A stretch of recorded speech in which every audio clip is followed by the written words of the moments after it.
is at war with Iran. Yes, there's no way around it. There's no more denying it. It is just happening. That's the facts. That's where we're at. So, what do you guys think? Do you guys think that this war is going to benefit the United States? Do you think it will not benefit the United States? Obviously, I don't think it will benefit America. I think this is very foolish. I don't think it's wise for America to be involved in this war. I definitely don't think it's wise for America to be involved in wars that we, again, that are on the other side of the planet, that don't offer us any kind of financial benefit, economic benefit. But either way, this is happening. We are at war with Iran. So what do you guys think? We're going to go through the Twitter X algorithm. We're going to talk about some of the things happening. We're going to talk about the biggest stories, and we're going to talk about what a big moment in history that this actually is. Because there's been a very few people who have essentially predicted exactly what's going to happen. Very few. Most people who have been talking about the Iran war, especially those on the side of President Trump, have been very pro Iran war. They've been pro the idea, or they've just denied the fact that Trump would even get us involved in a war. They said, no, Trump's the peace president. We voted for him to not get us into any more wars. But guess what? We're in a war, right? So as Americans, we need to understand that this is now the reality that we live in. This is a 20-year possible war, another Iraq war, another Afghanistan war. And we need to ask ourselves who really benefits. And quite frankly, I don't believe it's America. So honestly, I don't believe that the future of America should be a future of war. It's not going to help the United States in any way. It's not going to bring any kind of American golden age. And it's definitely going to leave a stain on Trump's legacy. But why is all of this happening? Well, we know that the Epstein files were just released. We know that all of these different things were just released on Howard Lutnick as well. And a lot of people in the Trump administration, even Elon Musk, though we believe, based on at least the emails, that Elon Musk maybe had only one or two points of contact with Epstein. But that's all we know. Half of the Epstein files are still redacted. Many of them have been redacted. So what do you think about that? If you agree with this show, if you agree with the message, be sure to like, share, subscribe, spread the message, and support the show. But that's what we're going to be talking about today. Also, Khamenei, the supreme leader of Iran, has been killed, which is also major news. This is major news in the entire global shift, the entire geopolitical flashpoint that we're in. So we also have the way that this affects China and Russia, who are also allies to Iran. How does this affect Iran versus Israel versus the United States? Well, Russia and China being allies to Iran, now they will not have any access to oil, especially China, who is really dependent on Iranian oil. However, Russia will now be a supplier of this oil, and they will just take the place. So what does this mean? Russia and China will have an even closer relationship. They may not come to the aid of Iran, but mainly because this relationship was more transactional, based on oil and based on reserves, based on what Iran was actually able to provide. But because Khamenei and that regime was so disliked by so many countries and basically Europe, Asia, because of this, it caused a lot of turmoil, which now nobody really wants to come to the aid of Iran. Of course, we have the Sharia law issue with Iran. That is a big issue, and we don't believe in that. Most of the world does not believe in that culture. And also, the Iranian people, though, on the flip end, this does not help America because really, how is this helping America if we are going to be fighting another 20-year war that we're probably going to lose? Like what's our track record, right? So we have to consider this. So with that being said, let's get into the first video. It was a video I posted on Ecker Geopolitics, but I liked it, and I thought it was rather important. So let's take a listen to this. Make sure the volume's up, and tell me what you guys think. But this is a summary of today, February 28th, 2026, the shots fired day, the official day that America officially attacked Iran on behalf of Israel, in my opinion.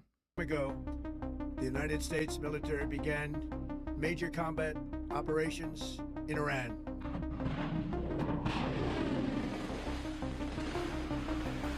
Yep, so this was from U.S. Central Command. As the president stated, our objective is to defend the American people by eliminating imminent threats from the Iranian regime. The president ordered bold action. CENTCOM forces are delivering an overwhelming and unrelenting blow. I posted this. This was from directly from U.S. Central Command, but I made this entire video because it pretty much encapsulates what we saw today in the war and all of the different pieces of footage that were captured from the from the attacks on Iran, and then the attacks that Iran made on both Israel and bases in Saudi Arabia. So let's keep watching.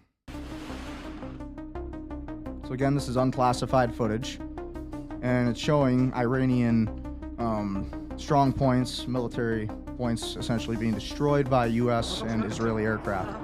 U.S. Tomahawks deployed to Iran. Several Iranian supreme leaders reportedly killed. Stories are developing on this. And again, this was 40 plus Iranian supreme leaders have been killed in this entire U.S. Israel operation. So this is a very historic day. And at this point, we're already in the war. So now we need to ask ourselves, what do we do now?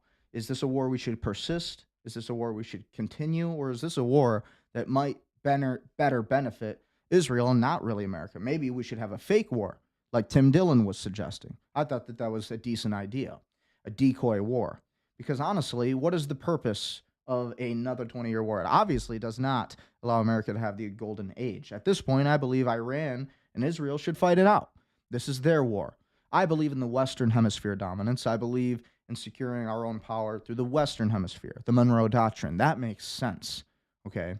But being on the other side of the planet, fighting a war in territory that our soldiers have never had a great track record of fighting in, not their fault, just not their territory. And again, Iran is way bigger than Iraq, okay? And they have, 90 million people? Or 9 million? I don't even know what the numbers were.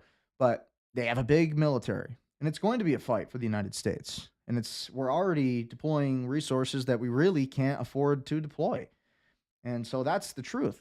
So deploying all of this military hardware towards Iran, to me, it's wasting valuable ammunition that could serve us elsewhere. But what do you guys think?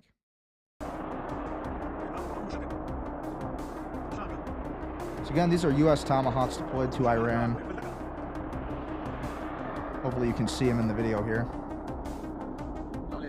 And again, this is just one video I made. I clipped all of this together. This is the Strait of Hormuz that you see all of the activity.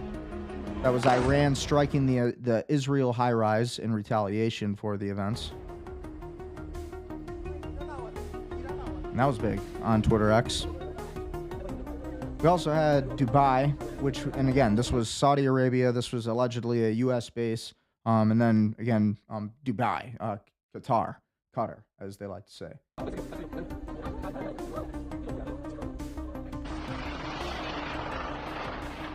Oh my God. Scary stuff. This is a crazy video because this was the U.S. military base, which was attacked in Saudi Arabia by Iranian missile system, and it was a close call. It almost actually hit U.S. troops, and that's what I believe Israel and that's what they're looking for. The USS Gerald Ford right now is a sitting duck, and I believe that they're going to use that as a precursor to essentially get us into a furtherance of this war, a reason to get the American people on board, like a 9/11 kind of event, like a USS Liberty kind of event, and that's what I see happening. I think that's the dangerous thing. Israel has already deployed submarines from their shores, so it's in there straight for Oman, straight for the Strait of Hormuz, which is right where the U.S. military is. So it's very strange. Are they working with us, or is this a setup? I don't know. Again, this is a video of Iran, their missile systems attempting to hit U.S. bases, and our anti-missile systems pretty much missed this. Watch this. This is crazy. But this is happening. The war is happening. There's no getting out of it. There's no avoiding it. It's just happening. Look at that. And it almost hits our troops. What I can say is new right now. We're just getting. And then this story came right after. Saudi Arabia. This is from Fox News. To give credit to this video, Jennifer Griffin's the one who's speaking. She's the chief national security correspondent. They will join the U.S. in the operation against the Islamic Republic of Iran. So again, immediately Saudi Arabia said that they're going to side with the United States and Israel versus Iran, which again tells us just how little allies that Iran has. Also, maybe not for Maybe not for reasons of what you think, maybe more for reasons of leverage, control, transactional alliances is what we're looking at, economic alliances. They said that this comes in the wake of Iran attacking the U.S. base in Saudi Arabia. I just spoke to a senior U.S. official who said the Iranians made a big mistake by firing on Arab coalition partners. Now they are likely to respond. So by Iran firing missiles at UAE, Bahrain, Wow, that's crazy. Qatar, Kuwait, Saudi Arabia, and Jordan, they are now likely to fire back at Iranian targets. So those coalition partners are now going to enter. Yeah, so again, Saudi Arabia is siding with the United States and Israel on this one. Operation that started off as a U.S.-Israeli Crazy operation. stuff. There's no going back now. Again, this is the UAE. Look at that. Defend the American people by eliminating imminent threats from the Iranian regime. And then this was footage from, I think this is in, I can't remember where this video was. I think this was Saudi Arabia, though. This is either Saudi Arabia or this was Iran. I believe this actually might have been Iran in this clip. Fact check me if I'm wrong. But that's just one clip encapsulating the entire war and what's going on. I also wanted to show this, and I thought this was an interesting video. Wanted to repost this. Got 16 likes, so people were interested in it. But I called this the U.S. geopolitical strategy and regime change to Iran. The plan to simultaneously disrupt China's oil access and Russia's alliance with Iran. Very good geopolitical insight here, and I wanted to share this too in this video. So let's watch. Since 2018, after the United States exited the nuclear deal, Iran's supreme leader, Ali Khamenei, pushed a look east strategy. The logic was simple. If the West isolates us, we pivot to Moscow and Beijing, and Iran followed through. Joint naval drills in the Gulf of Oman, missile cooperation, oil. So again, this is important. So again, listen to what they just said. A lot of oil reserves that are going to be going to China in particular here. To China, military coordination in Syria on paper, the partnership looked strong, but when it comes to actual war with the United States, the support shrinks dramatically. This week, Russia and Iran held a small naval drill in the Gulf of Oman. China plans to join future exercises in the Strait And this is definitely concerning. of Hormuz. Now compare that to U.S. deployments, carrier strike groups, long-range bombers, advanced air defense systems, weeks-long sustained strike capability. U.S. officials say Washington now has the option of launching a prolonged air campaign, not just a limited strike like the June Midnight Hammer operation. In contrast, Russia's helicopter carrier left immediately after the exercise ended. So why won't China intervene? China is Iran's largest oil customer. Roughly 20% of the world's oil passes through the Strait of Hormuz. But Beijing's priority is stability, not confrontation. Aligning openly with Iran against the United States would damage relations with Washington, risk sanctions, Crazy. Gulf economic partnerships, disrupt global oil flows. China's approach is clear. Sorry about that if you can't see it. I'm fixing it right now. Position itself for influence if Iran's leadership changes. If the regime collapses, Beijing will secure Now we energy should be flows, back up. not defend Tehran militarily. And what about Iran militarily? And what about Russia? Moscow has Should be benefited back up. from Iran. Drone cooperation, sanctions evasion networks, regional coordination, but Russia is calculating carefully. It does not want to push Trump closer to Ukraine, risk direct US-Russia confrontation, stretch its own military capacity. Russian leaders may hope the Iranian regime survives, but they are unlikely to go to war What do you guys think is going to happen with this war? with the United States to save it. Iran still holds leverage. It can disrupt the Strait of Hormuz regional oil infrastructure U.S. bases via proxies. Around 20% See, the amount of oil global that we control is pretty limited on this side of the planet. And so our U.S. military, we want all the oil. So we want to go invade all these different countries on behalf of Israel. Because really that's what this is about, the Greater Israel Project, Pax Judaica. Okay, so if you've been following the Predictive History YouTube channel, which I recommend everybody go follow, talks a lot about this issue, and I recommend everybody go watch Sneako's channel, where Sneako talks a lot about, he's been covering the Predictive History YouTube channel, where it's excellent content, excellent for learning about the geopolitical history of the Middle East, of Israel, the Greater Israel Project, Pax Judaica, and it talks all about this. And it makes a lot more sense out of this entire issue. So I definitely recommend go subscribe to Sneeko and go subscribe to the Predictive History YouTube channel. Watch all of those videos. Study this issue because this is what's going to be happening for the next 10, 20 years if Trump and the Department of War continue and persist towards this goal of occupying the Middle East completely on Israel's behalf. Flows through Hormuz. That is Tehran's deterrent. But escalation there would also hurt China, its biggest customer, which is another reason Beijing prefers restraint. The narrative of a unified anti-Western axis is overstated.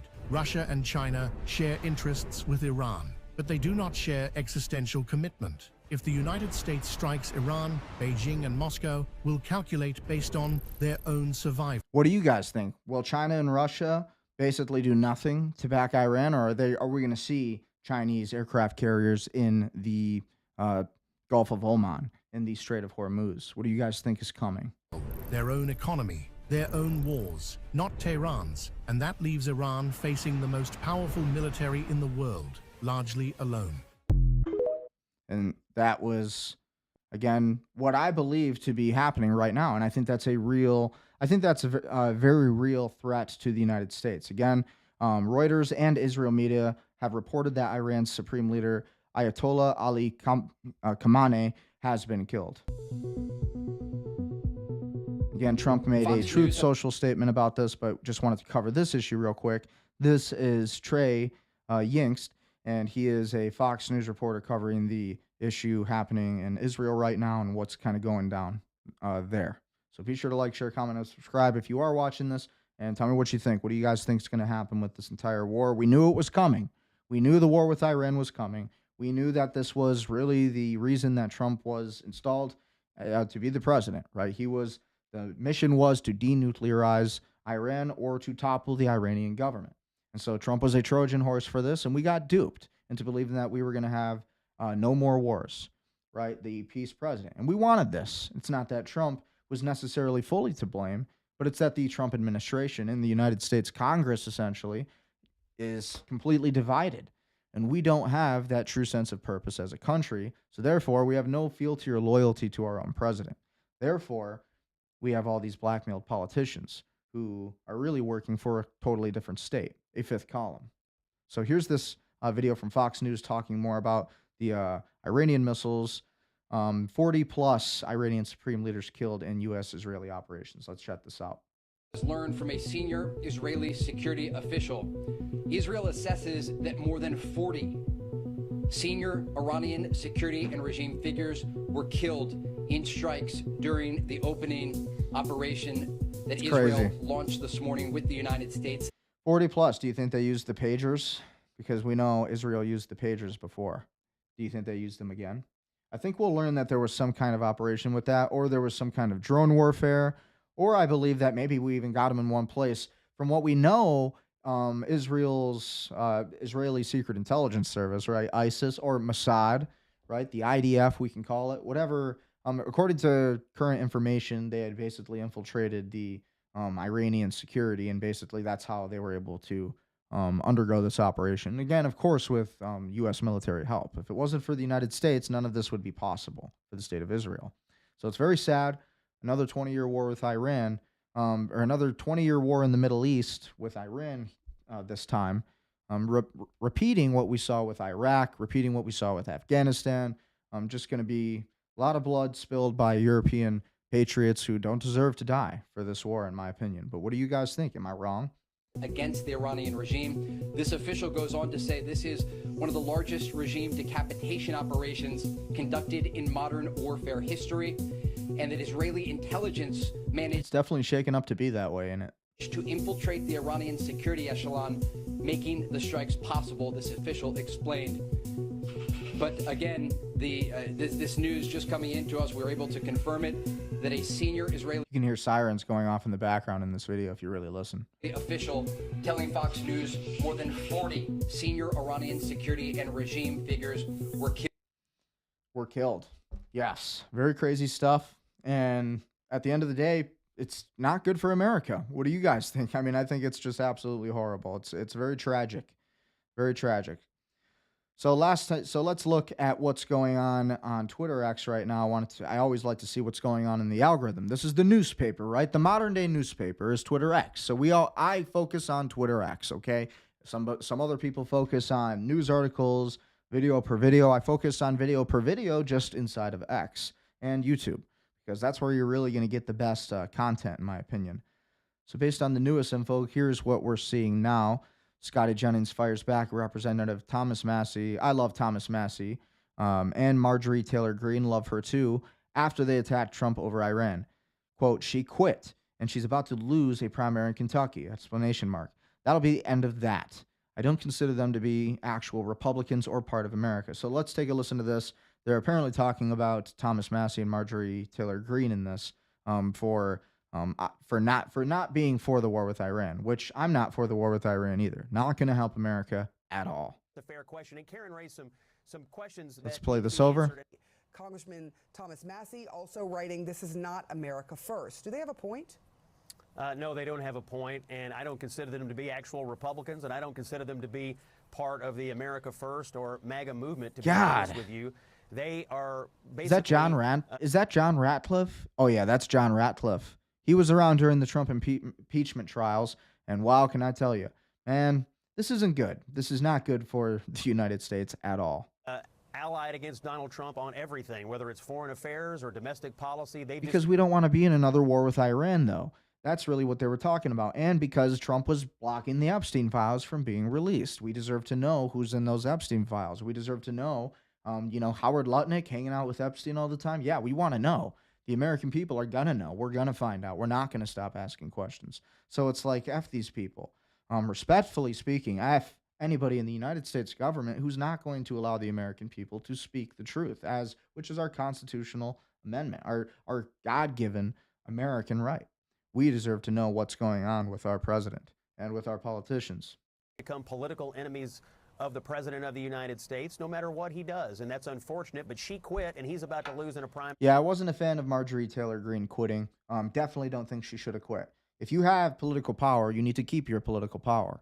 It goes without saying. Power is power, right? Game of Thrones, right? Knowledge is power. And then she surrounds him with all of her guards, and she says, no, power is power. Yeah, so if you have power, Marjorie Taylor Greene, for example, she had power, and she gave up that power.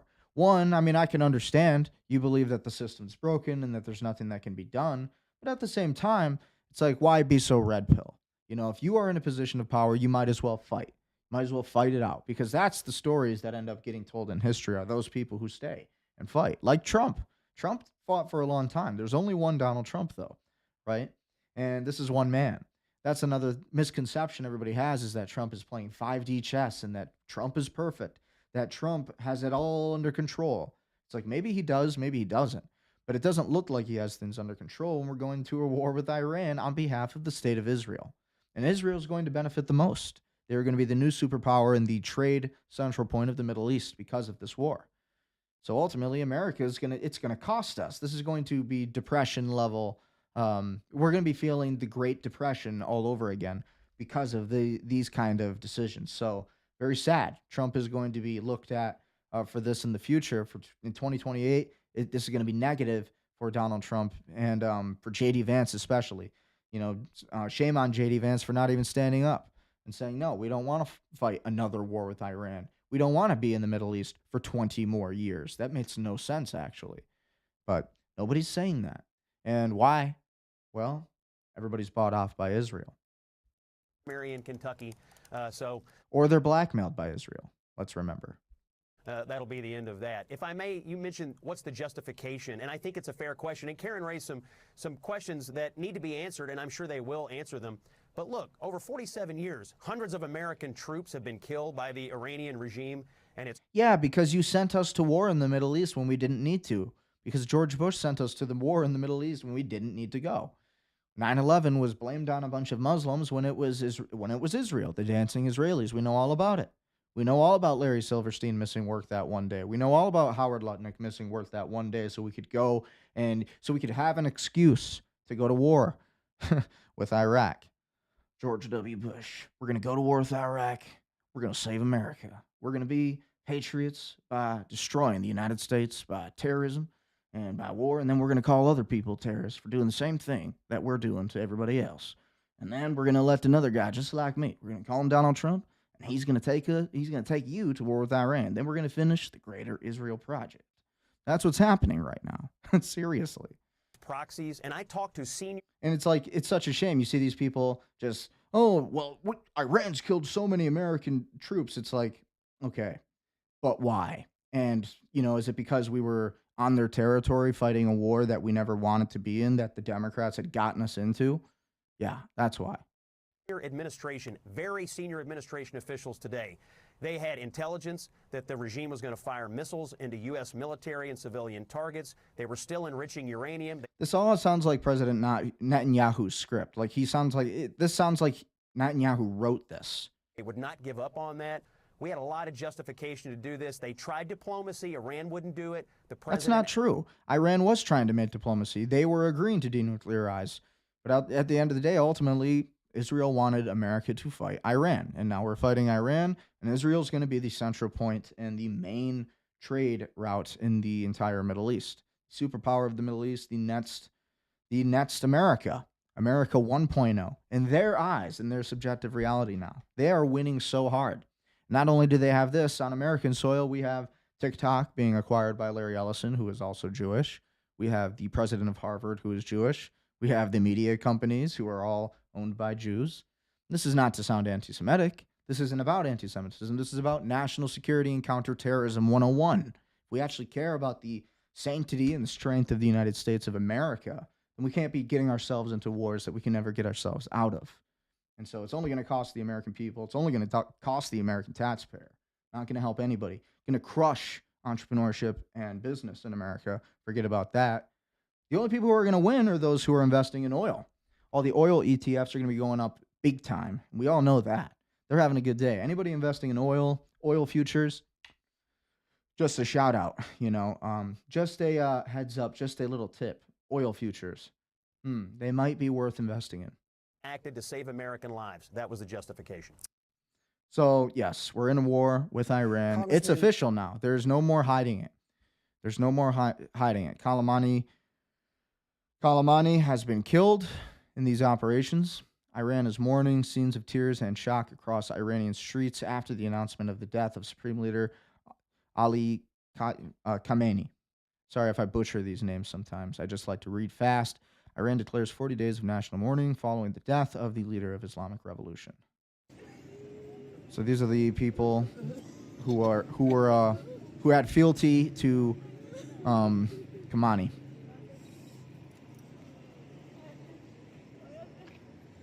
The consequences of war. Very sad. This is Iranian state TV anchor breaking down on air, threatens revenge. Trump is going to pay a price paid by no American president of all time. Revenge is coming, end quote. That was again stated by Iranian state TV anchor. And let's take a listen to this video. This is all new. This was posted 4 minutes ago. So this is live. This is 4 minutes ago. Mario Nawfal, shout out to you, man. You are awesome on Twitter ads. You're right on top of it every time. Follow Mario Nawfal on X. He's really always following these issues great, and he's got great journalists following him and really helping him spread the message. So be sure to like, share, comment, and subscribe too if you're liking this channel, if you're liking the content. If you like the information, more importantly, it's about information. This is an information war, right? So be sure to spread the information. The devils of the world will celebrate. And again, we're watching a video of the Iranian state TV essentially cursing the United States and Israel for the operations that were conducted to assassinate him. And everybody, they have managed to brainwash. But this is not over. Trump is going to pay a price paid by no American president. Oh my gosh. Sorry, that scared me. Got a little loud there. At all time, paid by no Zionist of all time, paid by no criminal of all time. Trump is going to see, because revenge is coming, and revenge is coming soon, and revenge is coming after. So yeah, you can see the seriousness in their voice and how much the Iranian people, they're not too happy with all of this, obviously. Why would they be?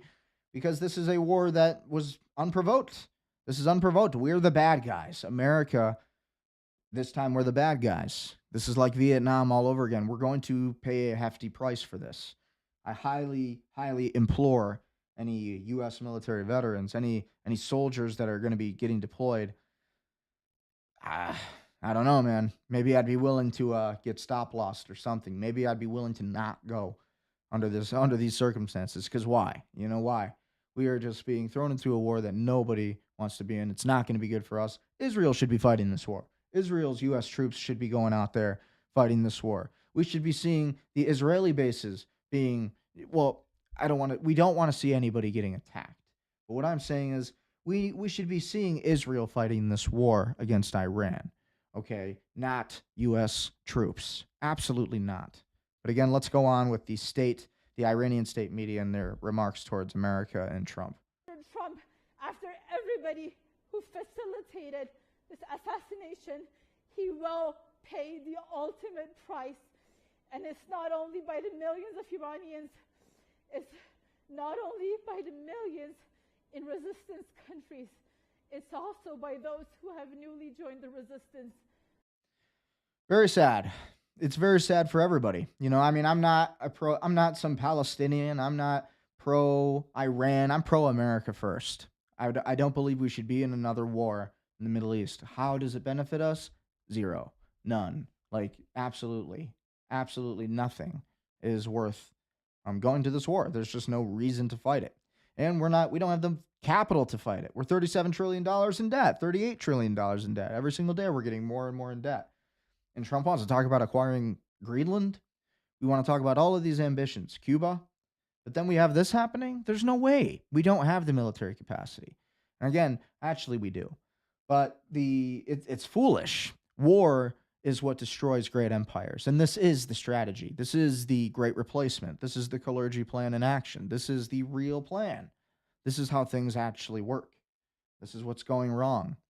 Okay, this is why America is falling right now, because we are getting involved in a war we shouldn't be involved in. Whenever this happens to a nation, that nation is often cursed and they lose. But obviously we want America to win, but you know, we're already in the war with Iran. There's no going back. It's just, how do we mitigate what we've done at this point? How do we mitigate it? How do we transfer all of this responsibility to Israel, which they should be taking every bit of responsibility for this, because they strong-armed the United States into this war. Nobody else. Israel did. And they should be held accountable. Not American soldiers who are over there, and we're watching videos of them and their bases getting attacked right now. It should be Israel's bases getting attacked by Iran, because they are the ones at war with Iran right now. We don't wish for war to happen with anybody. We don't wish for anybody to die. We don't wish for violence. But what we do wish for is common sense and the sanctity of humanity, and for all people. You know, this isn't about Christian or Muslim or Jews. This is about humanity. What is the future? You know, the transcendence of humanity depends on our ability to actually move forward with a future that actually benefits all of us, you know, again, collectively as a human race. But instead, we are killing each other, and we are having these race wars and these religious wars. And who benefits? There's only one group of people who does benefit from this, according to the data, and that is the state of Israel. This is not all Jewish people we're blaming for anything. This is an analytical insight from myself, who studied criminal justice my entire life. I was very passionate about it, became a cop, became an entrepreneur just because that allows you to be more free, right?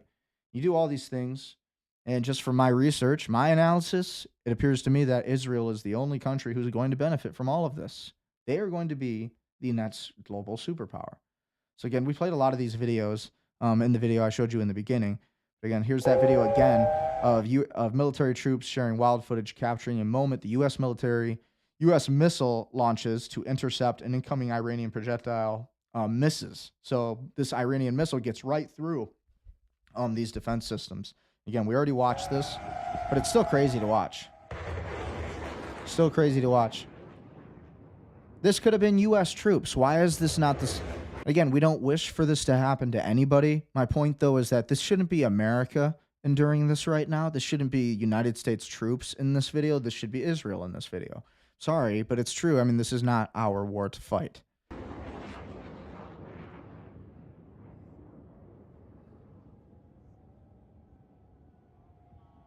Again, Iran. So what you're watching now is two heat-seeking missiles, or pretty much defense anti-missile systems from the U.S. right here where my cursor is circling. And this other one coming in is an Iranian missile. And so both of these basically miss the Iranian missile. Iranian missile continues coming down. U.S. military tries to throw out one more anti-missile system. Misses, and then look at that. Look at how close that got to our own troops.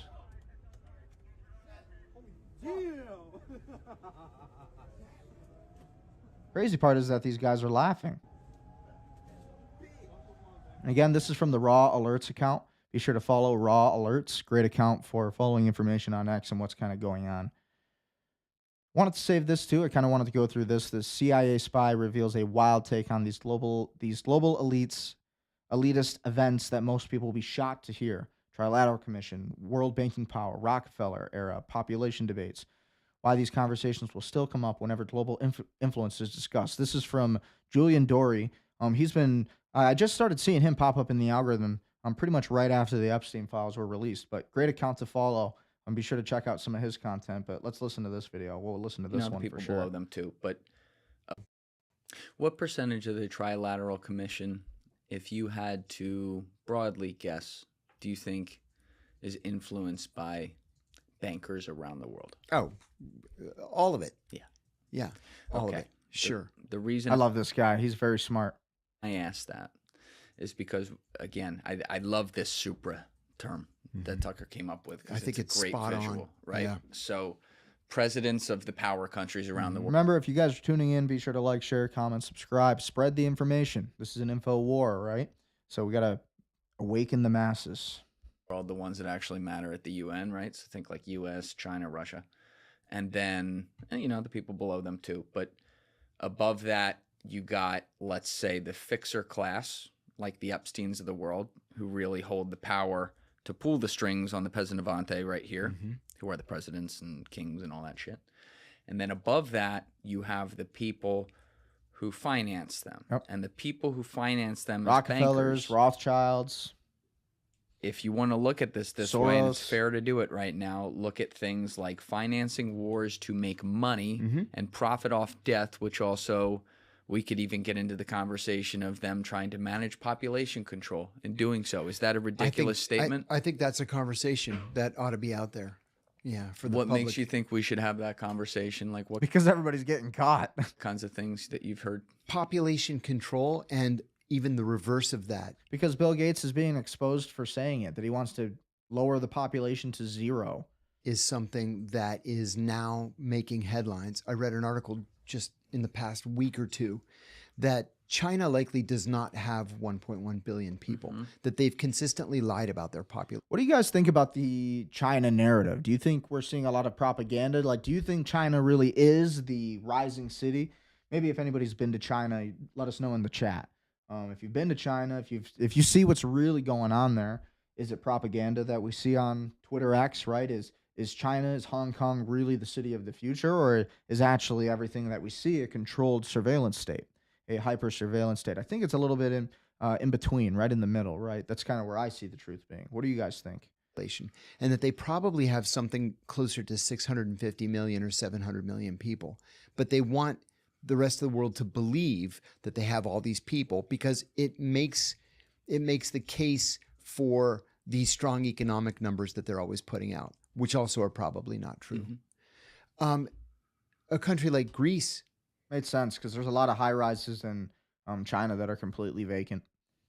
Greece is in trouble because Greece has always been in trouble historically on the map. Through this very long-term economic, it was a depression. It wasn't even a recession. It was a depression.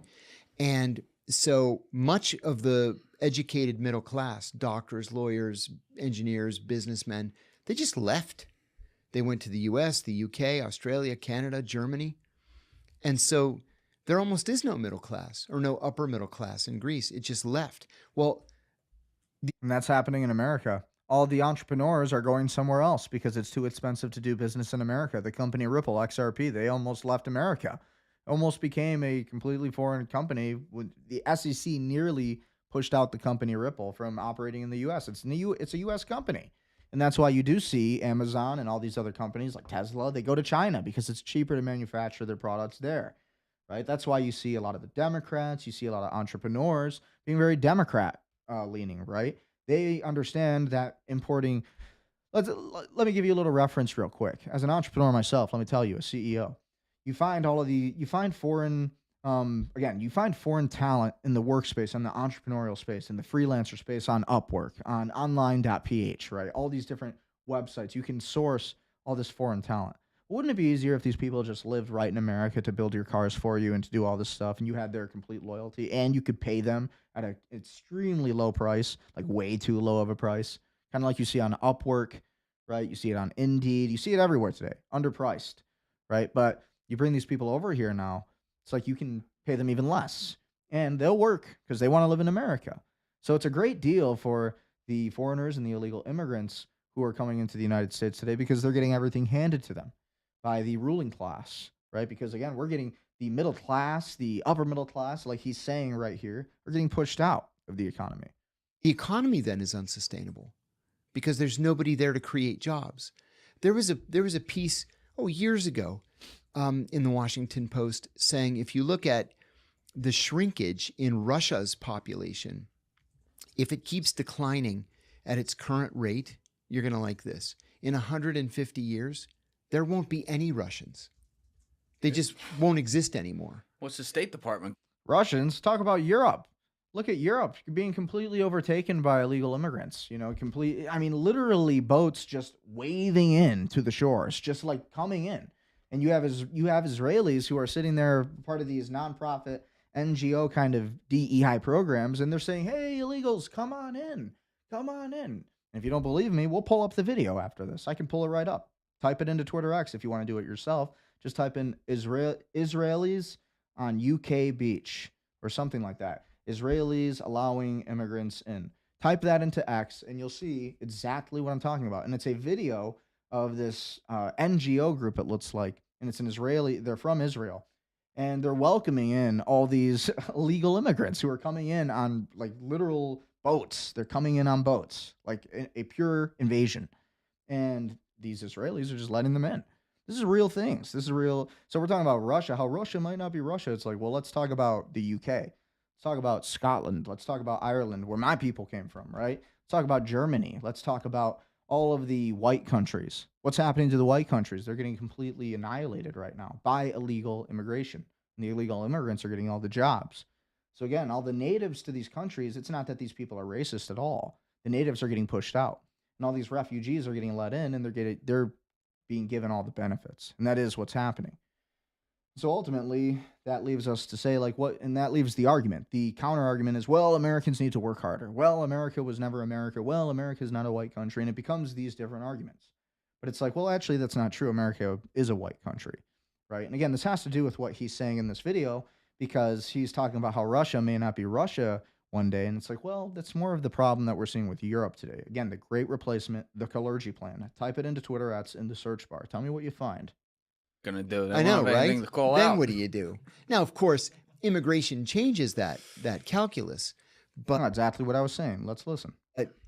We're talking about the possible.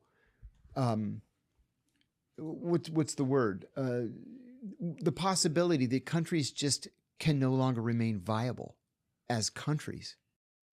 Yep, he said it all, and that's what's happening in the United States right now.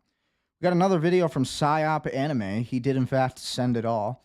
So, again, we had one viral video from Psyop Anime, and it showed Trump at the State of the Union address walking up to the podium, and Ilhan Omar in the video that Psyop Anime made just a week ago.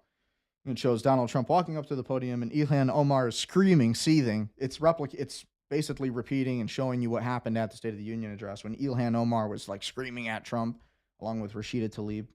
And in the anime, it shows Trump laughing at her. He says, these people are crazy. And they are crazy, right? And it was a powerful video. I loved this anime video because It was powerful because it shows the USA team in this little 20-second anime clip. Not this one that we're about to watch. Hold on. Not this one that we're about to watch, but the anime video that was just made by PsyOp Anime. I loved it because it just set the tone for America. Like, America is back. America is back. Like, it was the best. So this is the other video. I've been totally following this account. Follow PsyOp Anime. Great content, great edits all the time. Check it out. Oh, sorry. Don't pay attention to that.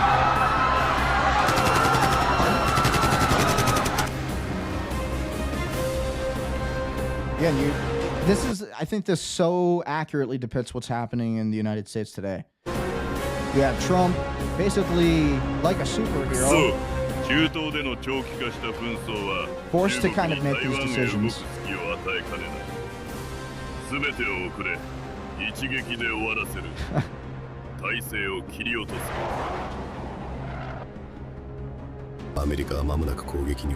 I love this part because this is probably what happened. I think this is supposed to be Netanyahu right here. The Iranian president. Putin.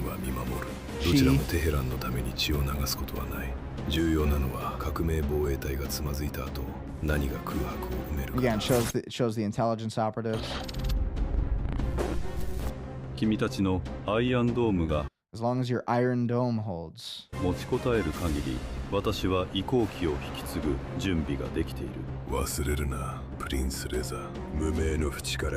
love the war. Gotta love the PSYOP war, baby. We're in it. There's no going back, right? So we might as well have some fun.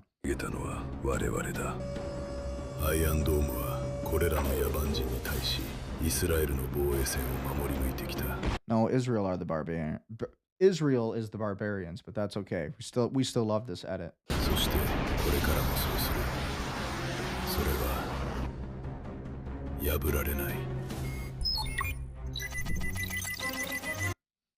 Great content every time from PsyOp Anime. Give him a follow on X. So here's some more footage from open source intel. This was just 5 hours ago. This is wild footage from ballistic missiles over Jerusalem from the last Burj.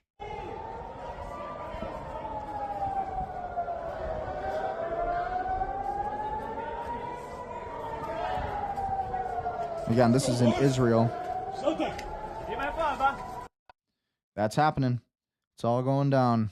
After all this time, this is what's happening. So here's a good intel update. Another great account I recommend following on X. They're staying up to date on the entire war in Iran rather nicely. Let's take a look at this video. Right to it. Definitely wanted to show you guys this because it's a good account. Covers everything that's happening geopolitically. Pretty good updates that you get from this. Hello again everyone and welcome back to the Underground. This is the Intel Update for February 28th, 2026. Due to current events, this will be more of a topical special update on the large-scale regional war that has broken out in the Middle East, so let's get right to it. This morning, large-scale bombing campaigns began throughout the nation of Iran as... So again, he's explaining exactly the military activity that was taking place in the Triangle of Death here, the Middle East, which stems from Israel to Turkey to Iran here and then back down to Israel. American and Israeli forces began their war to topple the Ayatollah. This campaign has been dubbed Operation Epic Fury by the Pentagon, with the Israelis calling their component Operation Roaring Lion. Based solely on President Trump's address to the nation that was posted early this morning, the goal of this operation... Again, this is all unclassified footage, and if you are tuning in, be sure to like, share, comment, and subscribe. Spread the information. The info war never ends. Is regime change, which so far has taken the form of American forces bombing Iranian targets to assist the Iranian people in rising up and overthrowing the Ayatollah, which we'll get to in a moment. American airstrikes have been conducted in Tehran, Isfahan, Tabriz, Shiraz, and many other locations. Right now, it's challenging to see what actually got hit due to the internet and power outages throughout the nation. However, we can see what they did in response. Immediately after the first bombs were dropped, Iranian forces retaliated with... Yeah, so that video from earlier was confirmed in Iran. I said earlier that it was in Iran, and I was correct. So I just wanted to make sure I had that video right, but that was in Iran. Whatever munitions they had ready for an immediate and knee-jerk response. Most of these munitions were long-range Shahed 136 drones or some of their longer-range cruise missiles. So as of right now, the big guns funds have not come out when it comes to the Iranian response just yet. Nevertheless, Iranian targeting efforts have been so far fairly minimal, all things considered. There has been missiles that have hit the state of Israel, and there has been right now, as far as we know, Israelis are bunkering underground under the city of Tel Aviv right now. Tel Aviv is under attack. That's definitely happening. But the Iron Dome is taking. The Iron Dome's holding up, as far as we know, at least. But reports are coming out that it's not holding up so well. So we'll see what happens. But overall, it doesn't matter. The United States is involved, so we're gonna win. I mean, this is an unwinnable war on Iran's front. And honestly, it's an unwinnable war on Israel's front without America. So the U.S. is basically being forced to be the mediator in this war, which now has to be on offense. Pretty ridiculous. Civilian aviation has largely been grounded throughout most of the region as Iranian and American cruise missiles pass each other in the skies on their way to their targets. Kuwait International Airport was hit by Iranian forces a few hours ago, with Terminal 1 being severely damaged. Structures in downtown Dubai have also been targeted, with various Palm hotels receiving direct hits this morning. To protect against the potential deployment of ballistic missiles within Iran itself, American and Israeli forces are flying Reaper drones in many cities around the nation, which are probably watching and waiting for a And again, we're all monitoring this situation here. Anybody who's in intelligence and kind of doing this kind of stuff, we all kind of know. There's just no, Iran is never going to give up, because that's part of their military doctrine, their military history. If you've ever read on Iran, they're strong, they're a powerful military. Powerful force, much more powerful than Iraq, much more powerful than Israel in some aspects. In some respects, Israel, of course, has domination on AI, Air Force, cyber, and all of these things. So, ultimately, though, the Iron Dome, paid for by the U.S. taxpayer, you're welcome, Israel, is essentially holding up the entire fight for Israel. So again, we all understand who's working on this, who's basically working on this issue right now. We understand U.S. is going to be in this war for a long time. There's really no getting out of this now. There's no going back. Ballistic missile TEL, or transporter erector launcher, to pop out of a tunnel somewhere, which will then be struck. This is pure speculation on my part, but locals in Shiraz have made posts on social media indicating that they can visually see drones flying around overhead. So that's my guess as to what they are doing. Hit the first wave of targets, and while those strikes are ongoing, put ISR assets overhead to hopefully catch the Iranians trying to launch a ballistic missile, and hopefully call in an airstrike on it before it's launched. Again, if you're watching this, we're covering all of the ground operations that have been happening in Iran right now, kind of the attacks that we've been seeing, some of the launches and the strikes against Israel, and really all the activity in the Strait of Hormuz, the Gulf of Oman, and this entire area. Either way, it's a very dynamic situation. Things are changing by the minute, and it's been a very busy morning so far. This afternoon, the Iranians announced the closure of the Strait of Hormuz, though at the present time it is unclear as to if they have the naval capability to enforce that. Some strikes have occurred at their... Again, we have to remember that China is also sending their fleets out here. So we also have Chinese fleets that are pretty much watching, and then we also have an Israeli fleet out here in the Gulf of Oman as well, where the U.S. aircraft carriers are in the USS Gerald Ford is sitting. Naval facilities on the Persian Gulf, however, that's really hard to confirm at the moment. Commercial vessels appear to slowly be getting the word to avoid the strait, and the White House a few minutes ago just recommended all commercial shipping to avoid the area for a while as the war continues. Around the entire Middle East, several other nations have become involved, officially making this a region-wide war. Following the Iranian strikes in other Middle East... And again, he's probably about to get into it. Iran ended up striking Jordan as well, and they basically struck Jordan. They struck the UAE, which Dubai right here, as we can see, and they struck Israel. So ultimately, there's a lot of activity in the Middle East right now. It's looking, again, another 20, 30-year war. That's the moral of this entire story, is we just got ourselves into another 20 to 30-year war. And Trump has a bigger target on his head now than ever before, as we do have Israeli and Iranian sleeper cells in the United States as we speak. Eastern nations, the Saudis have announced that they will be willing to conduct strikes of their own in Iran as well. So now the Saudis are playing ball and will probably begin flying bombing sorties against the Iranians as well. In the Horn of Africa, the Houthis in Yemen have announced that they will also begin targeting American vessels in the region once again in response to the strikes, which, if these remarks are serious and not just the usual rhetoric, could mean that the United States might be facing a multi-front war such that it is. None of these forces pose a particular risk I would agree with that. to the U.S. Navy in the region, but again, if we crack open our history of warfare textbooks, we remember that the purpose of a disadvantaged adversary opening up an additional front is mostly to pull resources from another front. The Houthis don't really have the resources to do much, but what they can do is hit Israel with their missiles, which they proved last year. And a destroyer that has to hang out in the southern Red Sea to provide this missile defense is a destroyer that can't be elsewhere. So the Houthis might not... Yep, so Iran has been... That's pretty much their main go right now, is Iran's using their missile surplus to basically put that against any U.S. vessels, embassies, and again, key locations in Tel Aviv and other locations in Israel, probably South Israel as well. Not be that combat effective, but they are certainly combat effective enough to divide American resources throughout the region. In Lebanon, similar efforts are underway as Hezbollah takes advantage of the fray to launch their standard short-range rockets into Israel. The Iron Dome has been busy all morning intercepting missiles and drones, both from Hezbollah and the Iranians. It is also interesting to note that the timing of the first strikes is significant. Daytime bombing... Also, I wanted to interject. Important to note that reports have come out that Netanyahu has fled to Berlin. So big news there. Whatever that means, that is reported to be happening right now. And he also did put out a statement, but we're going to be watching that later, right after this video. We only got about 5 minutes left of this video right here that we're watching. Raids are unusual in this case and provide some insight on the targeting efforts at large. Most of the time, deliberate targeting efforts are carried out during POD, or period of darkness, usually in the middle of the night. This is for two main reasons. Usually you know where the bad guys are located and also where civilians are located, which is usually in bed in their homes. So bombing missions of this scale are usually conducted at night so as to reduce overall civilian casualties. And of course, the element of surprise. There is also the side benefit of the concealment the darkness provides. In this case, the very first explosions were reported in Tehran just after 8 a.m. local time. Though it is speculative, to me this indicates that the Americans and Israelis were trying to catch Iranian troops at their posts, or that some time-sensitive trigger was tripped, probably regarding the strikes targeting senior leadership, which is not surprising but interesting to note. Again, what do you guys think they did to target the 40-plus Iranian leaders? Again, 40-plus. That sounds a lot like the pager operation that Israel took, that Israel ended up doing on Hamas, where they took out like all of the entire Hamas Hezbollah leadership just from with the pager phones. Pretty impressive operation. I wonder if this was similar, if it was drones. That's kind of what I think. Or was it missiles? Was it just basic U.S. basic U.S. aircraft, or was it Israel? Again, from what we know, it's Israel.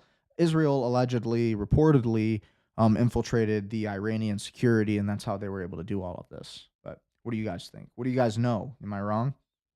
So moving forward, all things considered, what is the actual plan here? Well, to be honest, we don't really know for sure. The White House really just went full send with their largest air campaign since the surge in Iraq in 2003.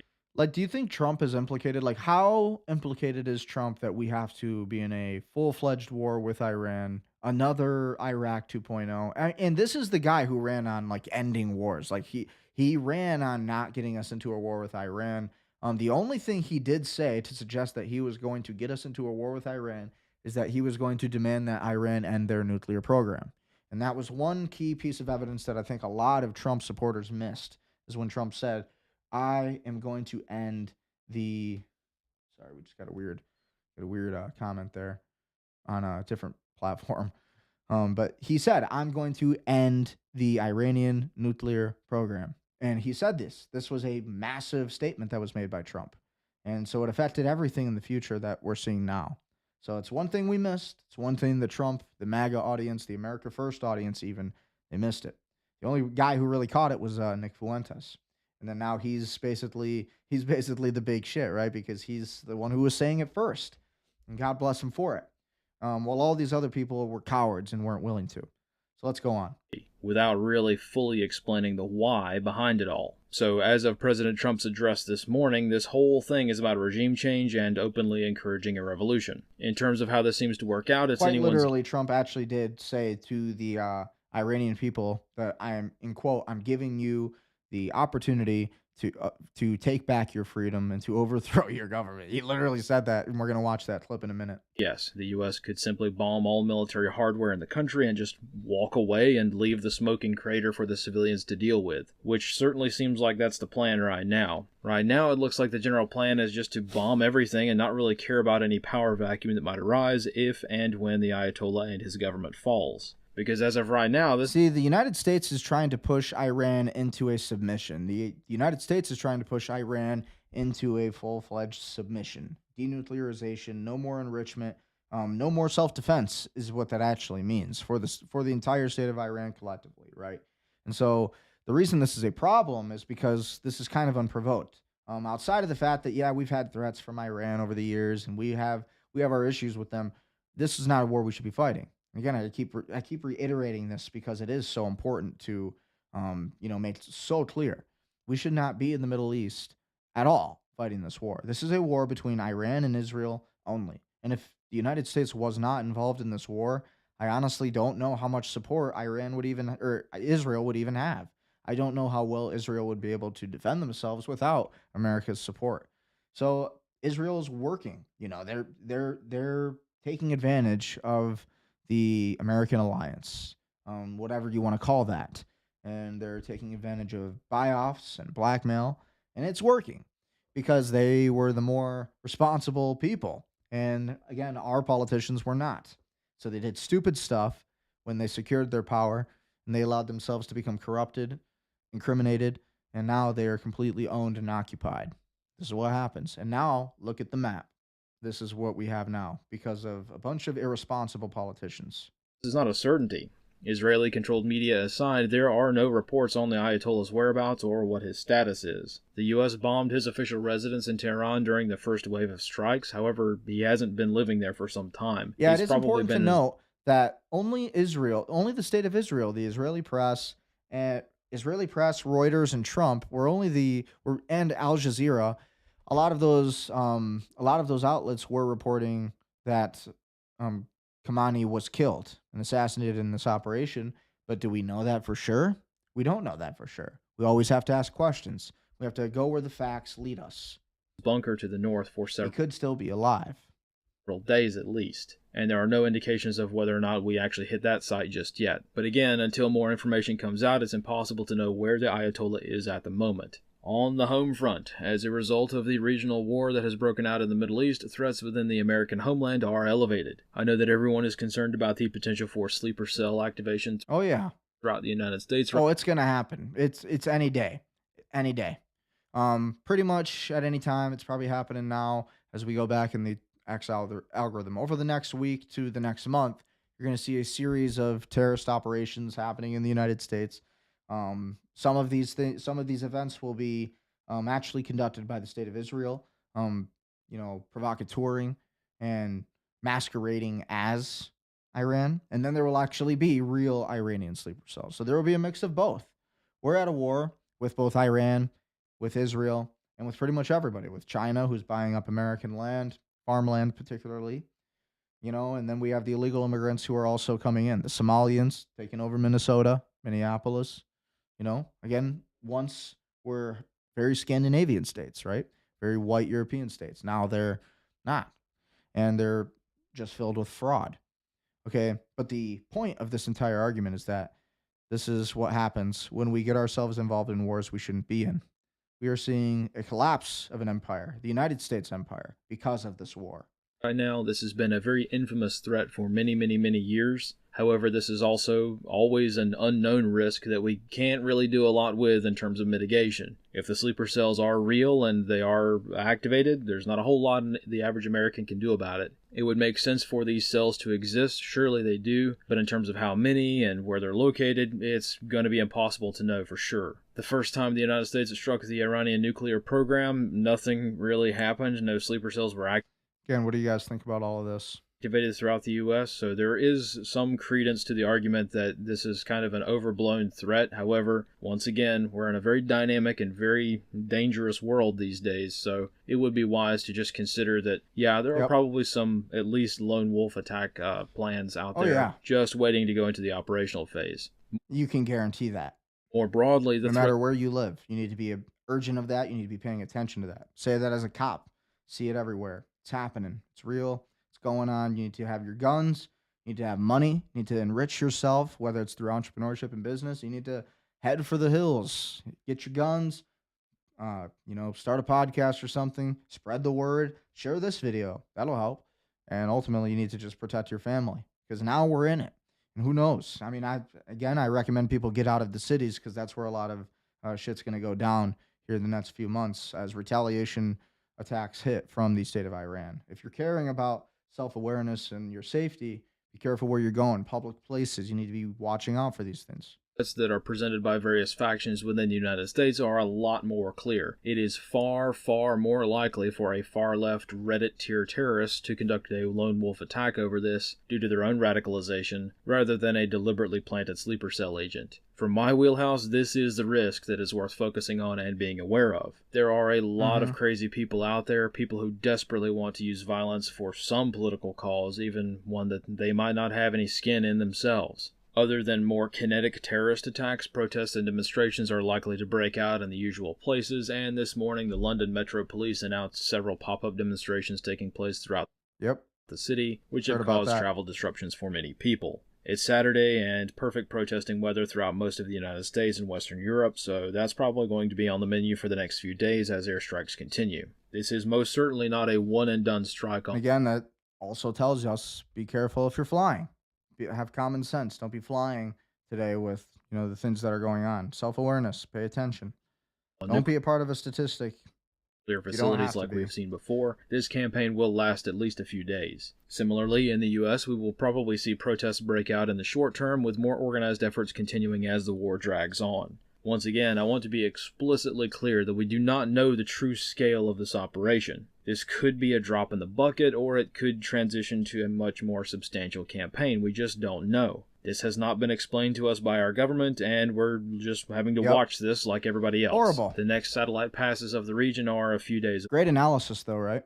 away, and as of right now, the U.S. government has not stated which sites were struck, so we're just going to have to wait. So that's the situation as it stands right now. Not a whole lot to go on, but hopefully we will at least get some answers as time goes on. We've been expecting this for a long time, but even still, I know that a lot of people aren't feeling super great about this right now, which I understand more than you could possibly imagine. This was coming. But we'll get through it all right. No matter what happens overseas or here at home, it is our responsibility to do the best we can no matter what. So stay frosty, keep your head on a swivel, and do your utmost to help improve the world around you in whatever little way you can. For tracking these events in as real time as I can manage, I plan to be sure to follow this guy's account again. Be constantly updating all of my mapping products throughout the next few days. It takes a lot of time because every single point has to be geolocated and corroborated if possible, but we'll get there. If you want to follow along with the work I do, there are many different ways to visualize my work. The most popular will probably be the dashboard I have created. But if you want to filter events by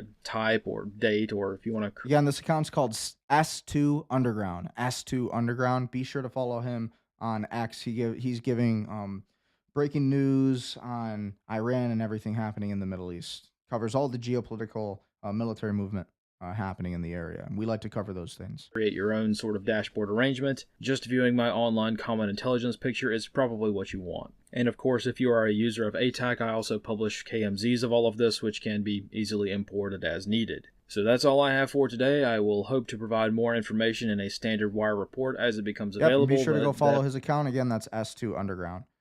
As we continue looking at the news here, first responders are digging through the rubble. This was just 4 hours ago, posted by Trey Yinks. Again, he's a Fox 2 News reporter in Israel right now, covering everything happening. Tel Aviv, at the site of a direct ballistic missile impact, we've seen 2 civilians taken from the debris. So let's take a look at this. To look for survivors, because you can see here the site of a direct impact in Tel Aviv. First responders are currently digging through the debris of the building behind me. They just pulled 2 civilians out. There were a number of buffering, but the ongoing ballistic missile fire is making it incredibly difficult for these first responders to look for survivors, because every time the siren goes off, they have to rush into a nearby shelter and get underground. But you see here the massive amount of destruction. Again, this is in Tel Aviv, Israel. So this was one of the airstrikes that got through the Iron Dome in this video that you're watching right here. To this building, a residential block, and they are bringing dogs in. There are still firefighters on the scene putting out the blaze inside the building, and they're using megaphones to call out to see if there are any survivors still trapped under the debris. Yeah, so war's happening. It's happening in Iran, it's happening in Israel, and it's going to be happening in the United States. Those sleeper cells are going to be activated. So everybody needs to be armed. You need to be aware of what's happening. No more sports, no more football, no more beer, no more weed, no more any of that, no more drugs. You need to be focused on the future. You need to be focused on what's happening to your country, to every other country. Because the more you know, guess what? Knowledge is not power. Power is power. But you need to understand the mechanisms of power and how things really work and what's going on when it comes to this stuff, because this is real power. You want to have power in business, you want to have power in entrepreneurship, it needs to be done by understanding the way the world really works and what's actually going on. This is the most significant impact since the war erupted early this morning with the Israeli strikes and American strikes against Iran, where we can confirm Iran's supreme leader, the Ayatollah Khamenei, was killed along with 40 top leaders from the Islamic regime. Yeah, so that definitely changes things for the entire war right now. I mean, Iran, 40 plus supreme leaders just killed. That's wild. That's definitely going to change the entire geopolitical spectrum of things. Massive destruction in Tel Aviv streets right now. Buildings collapsed, debris everywhere, and people are walking through the streets. Again, more credit to Mario Naufal.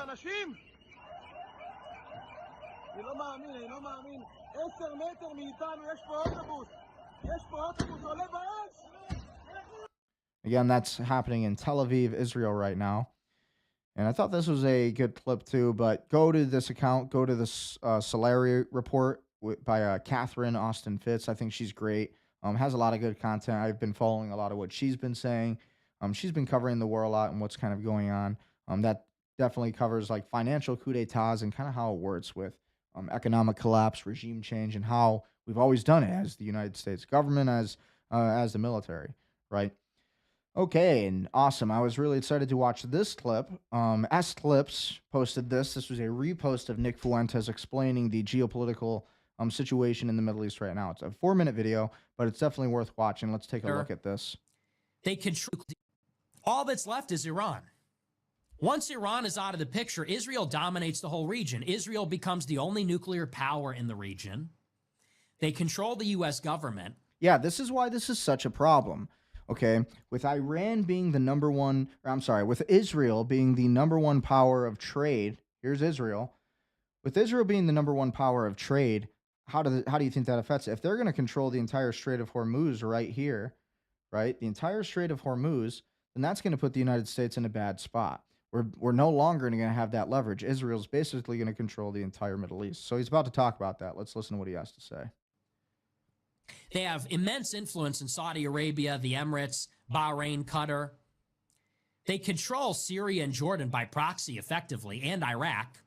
With Iran out of the picture, they not only control the Middle East. And I've been following this situation for years, like, again, since 2017, because I do remember Trump saying that, and we are going to denuclearize Iran, that massive statement that Trump made. I remember that, but I remember looking past it. And I looked past all of the Israel first rhetoric that Trump was portraying for such a long time. I didn't want to believe it, right? Like everybody else, like all of the other Trump supporters who voted for him every time, right? I was a loyal Trump supporter, and we all got duped. I mean, Nick Fuentas was right. And ultimately, though, I started listening to Nick Fuentas back in 2016, 2017, because he was right about all of this, and he was saying this from the very beginning. They control the Suez Canal, the Red Sea, but also the Persian. I can't believe how correct and accurate Fuentas was on all of this, though, for real. Great analysis. Gulf. All the oil, all the natural gas, all the commerce, all the shipping that goes through the Red Sea, all the shipping and oil that comes from the Persian Gulf, all of the overland trade routes, the rail, the highways, communications infrastructure, the ports, situated in this area that go from Asia to Europe, from Africa into Europe and Asia. It's all going to go through a region dominated by Israel. That's the big picture. So the United States has spent trillions of dollars. Thousands have died. We have ruined this region. Refugees have poured into Europe and the United States. Yep. All of this is true. All of this is true. They hate us. They will carry out terrorist attacks in our lifetimes because of this. Yes. And it's not even their fault, because we were the ones who got ourselves into this. We were backing Israel this entire time. If it wasn't for the United States, Israel would never be able to accomplish this mission. And that's just pure facts. Nobody would back them either. The U.S. is it. That's pretty much Israel's only ally. 9/11, all of this has happened. Our domestic situation has worsened. Our country's gone bankrupt. Our military has been drawn into this. We can't focus on our real competitor, which is China, so that we could basically level the region and pave the way for an Israeli empire in the Middle East. Exactly. That is the big picture. The main trade route will be Israel, the new Silk Road. Here. That's the grand strategic. The Greater Israel Project, Pax Judaica. Revolution that has occurred. Starting with the Likud takeover in the late 1970s. And by the way, I'm not making this up. This is all written. All true. Yep. It was all written in Oded Yanan's plan for the 1980s. They wrote, and it is their plan, to create a mosaic of statelets. They wanted to disintegrate. That sounds a lot like Europe, doesn't it? Great. All of the big Muslim countries, all of the big Arab countries, all the Middle Eastern countries, a big country, and let's just think simply in terms of geoeconomics, a big country with a big population and a big territory can command a lot of resources. It can make a big army. Absolutely. Big cities, big schools and universities with big talent pools. Big countries can field big militaries. Important to note, again, and this is why Israel wants the Greater Israel Project. They want Jordan, they want Lebanon, which they've already taken. They want Syria, which they, again, like Nick said, they own Syria and Jordan by proxy, essentially. They basically own Iraq now, thanks to the United States. So all of this land is already covered, right? But Israel wants Turkey as well. And what do you think happens when Israel takes Turkey? Well, that's definitely going to hurt America, isn't it? That's going to affect our semiconductors. And so ultimately, that's also going to get us into a war with not Iran, with China, who has been saying they're going to, or not with China, with all of these other bordering states, Georgia, Armenia. This is going to be a full-fledged war, and Israel's trying to take all of this land all the way up to Ukraine. So when you understand that, all of this makes more sense. And then they want this little bit of land in Egypt. So that's pretty wild to think about. And they're probably going to succeed at this current rate. They can have big armies with lots of soldiers. They can have large air forces with big defense industries. They can have advanced scientists that make nuclear weapons. Small countries can't. Small countries with small populations, with small economies, cannot do these things. So what Israel does... And it's already happening. I mean, there's honestly no avoiding it. Like, the wars have already been won in Lebanon, in Syria, in Jordan, and Iraq. These places here are essentially retroactively already owned by, really the United States, but Israel. So Israel, when they detach and decouple from the United States here in a couple years, when we're done with Iran, when enough American troops have died fighting for Iran, what you're going to see basically Israel dominate this entire region that Nick is showing here on the screen. Decided to do, this is their plan in the late 70s, is we must disintegrate all the big countries into small countries. That way they can't... Sounds a lot like Europe. ...can't oppose us. And that's effectively what they've done. Iraq is being cut up as we speak into northern Iraqi Kurdistan, a Shiite area which is sort of controlled by Iran. Syria is being split up into the Alawites on the west coast, the Sunnis in the rest of the country, the Druze in the south, which is being occupied by Israel. In Lebanon, they're trying to divide up the Shiites from the Christians, from the other groups that reside there. Yeah, and here we're supposed to solve all of this. The United States is supposed to solve this problem. Look at this. When you understand the Middle East issue and how how just complicated and impossible this issue is, geopolitically speaking, from a military standpoint. We have no business being here. We are such outliers in this war. You have all these countries fighting over this same land, over the Holy Land, and one, none of this is holy, ironically, right? And America's here. A bunch of Europeans are sitting here fighting all these Muslims in this entire space. Why? That makes absolutely no sense unless you understood that Israel controls the United States and that without the United States, Israel cannot own the Greater Israel Project. They cannot accomplish it without the United States' help. And that only then can all of this make sense. The name of the game is destabilization, dismemberment, sectarianism, division. Boom. To make the region easily dominated by Israel. That's the goal. That's why all of this has happened. 100%. Again, I follow Nick Fuentas. Be sure to follow Nick Fuentas. He's great with geopolitical updates and all of those things that are going on. Again, Iranian missiles hits Tel Aviv. We covered that. This was big. The world's iconic Burj Al Arab hotel in Dubai, widely known as the world's only 7-star rating hotel, has been hit by an Iranian drone with footage showing flames rising from the property. Oh, that's interesting. Wonder who lives here. Wonder if there's any powerful people who live here.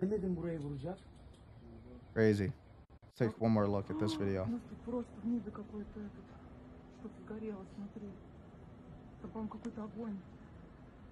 Looks like it hit there near the bottom, maybe? Or near here near the top. Looks like that's where the smoke is.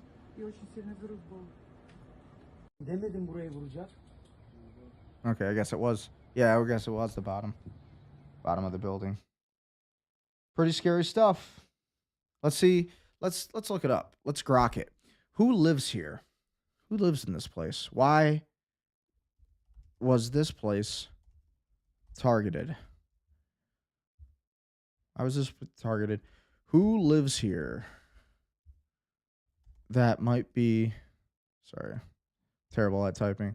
That might... Oh my God, I hate typing. That might be of interest. Militarily.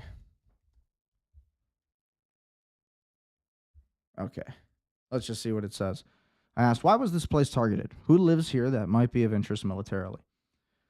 So let's see what Grok has to say. I'm just curious.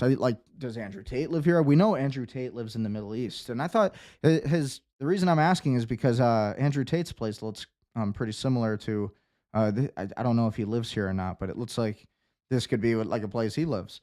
So we're looking it up. I just wanted to see, I was just curious, which famous celebrities or people actually live here, who might have been a target here. So again, it's still looking it up. Conflicting reports suggest that fire resulted from debris of an intercepted drone, not a direct hit. The Burj Al Arab, often marketed as the world's only 7-star hotel, was struck amid Iran's broader retaliatory drone and missile strikes on February 28, 2026, following joint U.S.-Israeli airstrike attacks on Iranian facilities earlier that day. Iranian state media and IRGC statements framed that the attacks as were Operation Truthful Promise 4, aimed at U.S. military bases, assets, and allies across the Gulf, including in the UAE, which Iran views as a key hub for American logistics, finance, tech, and military support. Very interesting. Pro-Iranian, pro-Iranian analyst and pre-attack rhetoric highlighted Dubai's vulnerabilities, such as its airport-free zone, financial centers, internet data hubs, Silicon Oasis, and Jebel Ali port as potential Achilles heels for the U.S. operations in the region, implying strikes to deter further aggression without direct war. Some eyewitness accounts and social media videos described as a direct hit by an Iranian Shahad 136 kamikaze drone, igniting flames on the hotel's lower facade, with commentators calling it a deliberate escalation to symbolize that nowhere is untouchable and to undermine UAE's soft power and economic stability. Accidental or collateral damage. UAE authorities, including Dubai Media Office and Ministry of Defense, reported intercepting 137 missiles and 209 drones, with debris from one downed drone sparking a minor fire on the hotel's exterior, quickly contained by civil defense with no casualties at the site. This aligns with broader reports of scattered strikes on Dubai's Palm Jumeirah Island airport, causing evacuations and 4 injuries, and other areas suggesting Burj Al Arab may not have been a primary target but caught in the crossfire of Iran's barrage against. Yeah, I don't believe that. Obviously, this was to target somebody of interest. As for who lives there, the Burj Al Arab is a luxury hotel, not a residential building, so no one permanently resides in it. It hosts temporary guests in its 202 suites, typically ultra-wealthy tourists, celebrities, business tycoons, and dignitaries paying $1,000 to $25,000 per night. No reports indicate military personnel or figures of strategic interest were present during the strike. Okay, yeah, like they'd really tell us that. Evacuations involved standard high-end clientele with no casualties or notable individuals highlighted in the coverage. If any VIPs with military ties were staying, defense contractors or officials using Dubai as a hub, it hasn't been substantiated in available accounts, and the incident appears unrelated to specific occupants. I don't know how much I believe that. What do you guys think? I definitely don't believe that. I think clearly they targeted this place because there was somebody of high importance up here. Maybe it was Netanyahu. Maybe it was Andrew Tate, because Andrew Tate lives in Dubai. So I was actually genuinely curious about that. So again, an Iranian missile struck after Qatar's air defense system failed to intercept it. We already watched that. So we've covered a lot of these stories that are pretty much new on X right now and everything that's going out.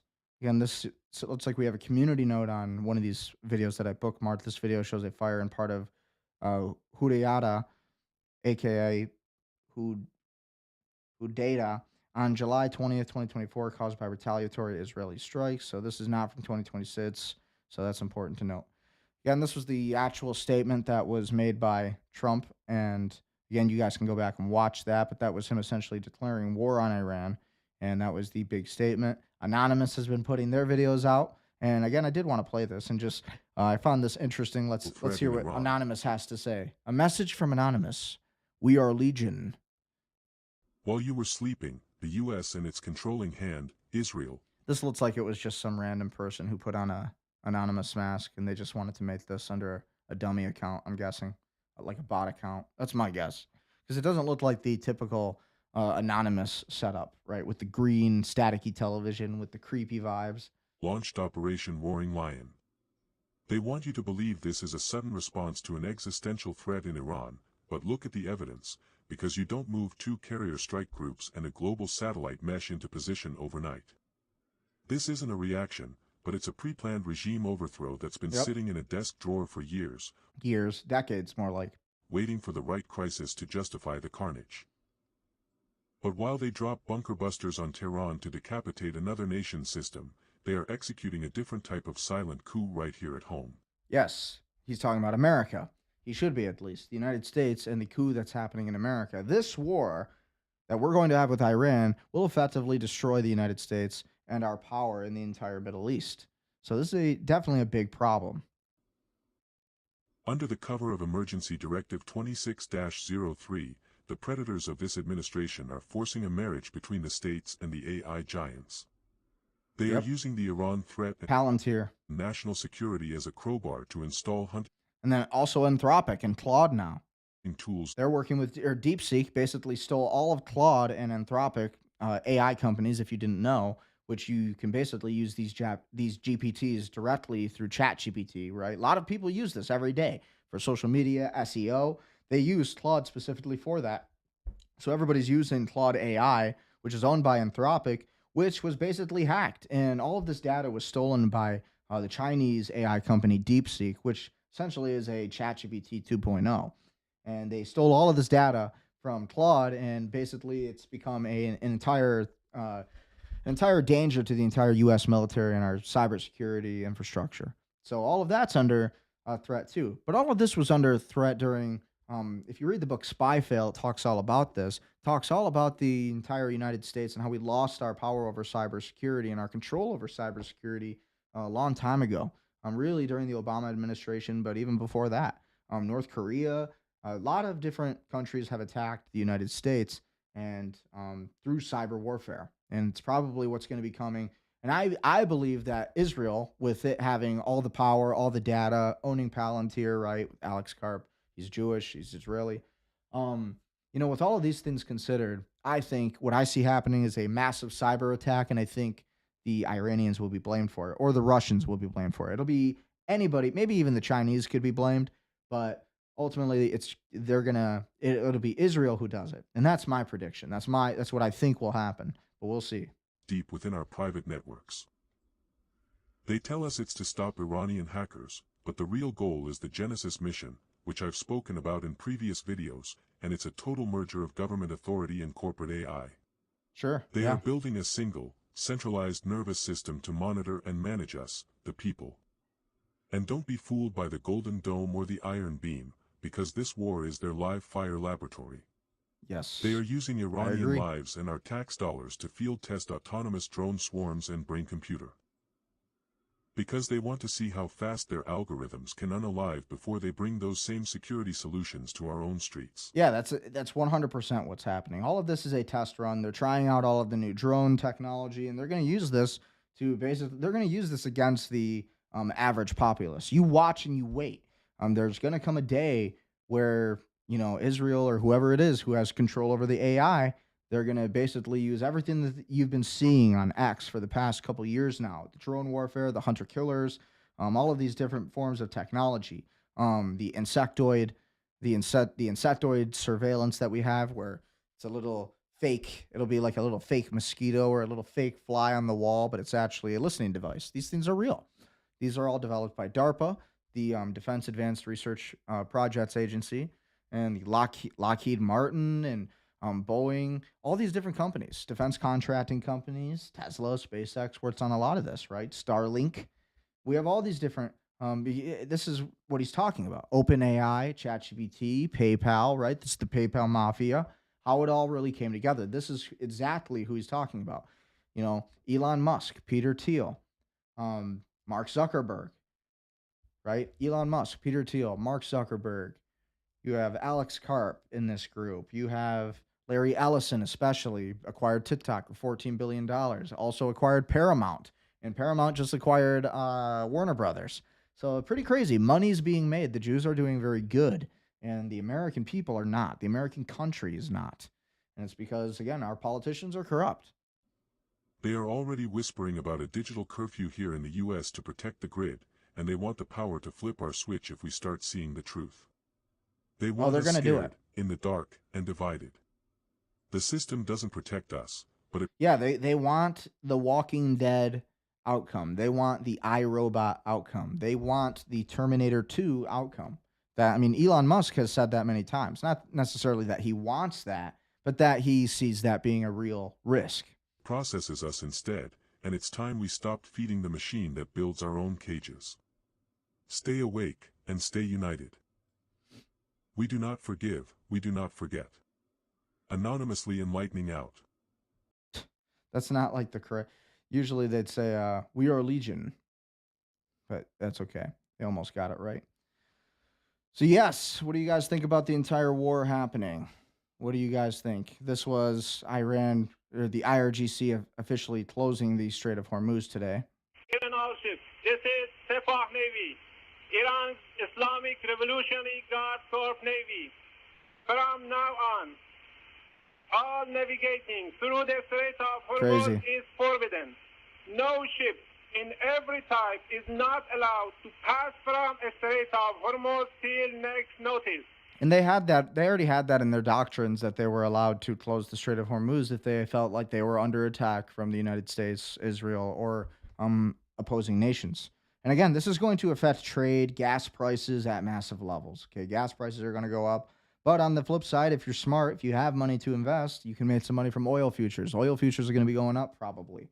Not financial advice, due diligence, but that's kind of what I've been watching. Oil futures seem to be doing pretty good, right? Again, let's take a look at the oil futures real quick.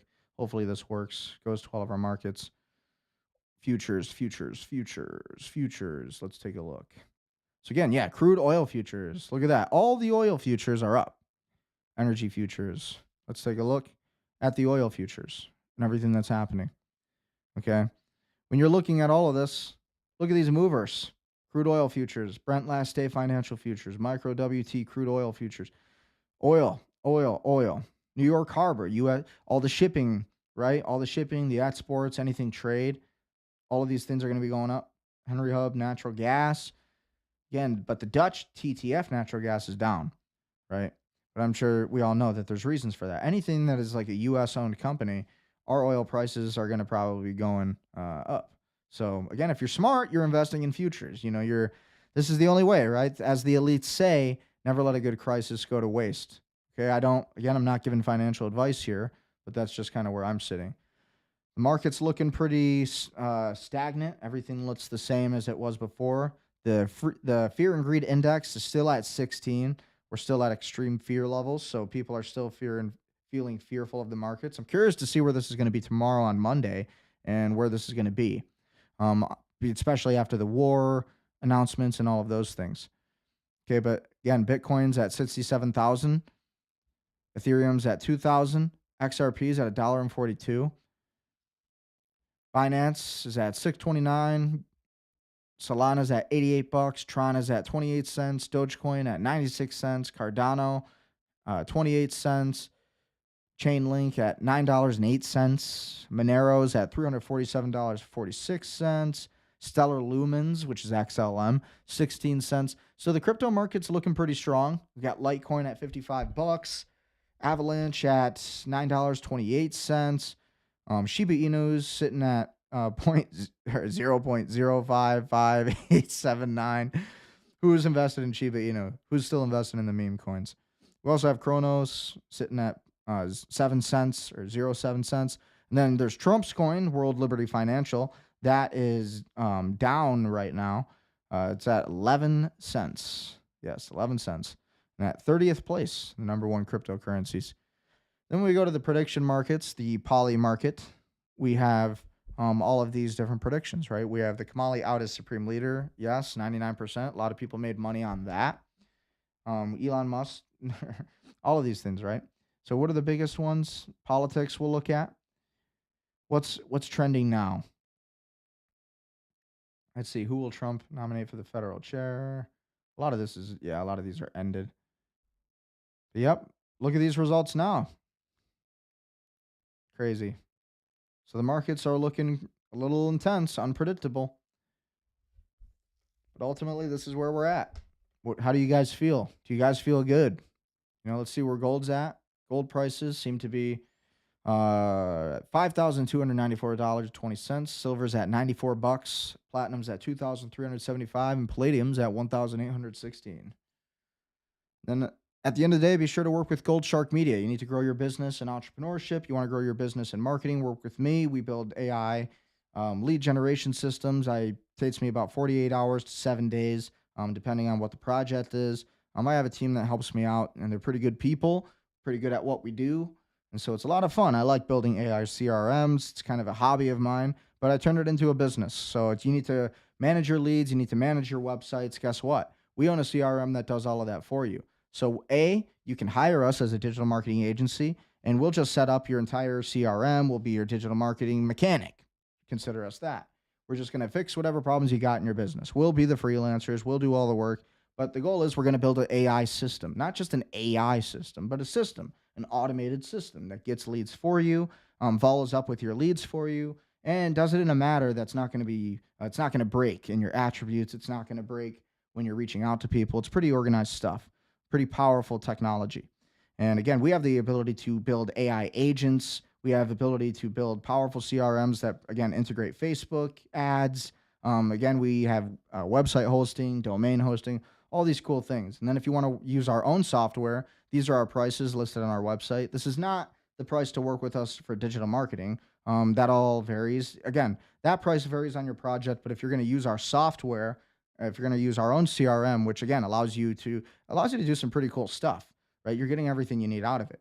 This allows you to actually white label our software as your own, which is pretty cool, which means you just put your own brand label on top of it. You charge it for what you want, right? It's pretty cool.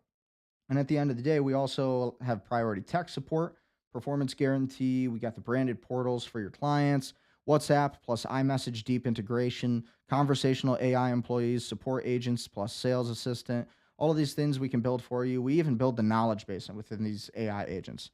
So we're automating your business here. We're building a system, right? Our customers are pretty happy. Again, yeah, we're in this for the long haul. We're trying to be the next company that actually helps contractors, entrepreneurs, really try to just build their own business in a way that is automated, makes sense, that actually, has a foreseeable future, right? And if you want to buy some merch, be sure to do that. You can get a t-shirt, get a mug, all cool stuff, get a snapback. A lot of this is some of our newer merch. This is one of our more popular purchases. We got about a dozen people who's purchased this little turtleneck. I think it's pretty cool. And we actually lowered the prices on all of this stuff too. So buy some merch, support Gold Shark Media and the movement. Again, we help entrepreneurs grow. Follow us on TikTok, Gold Shark Media _, and you'll get daily business motivational content. Sometimes we take a day off. That's okay. But again, this is our merch center. You can get, again, we got free shipping. So be sure to support Gold Shark Media. You want to work with me in real estate? I'm a Michigan real estate agent. I help individuals, buyers, sellers, investors. I help you find your best property, right? So work with me. Got a lot to offer.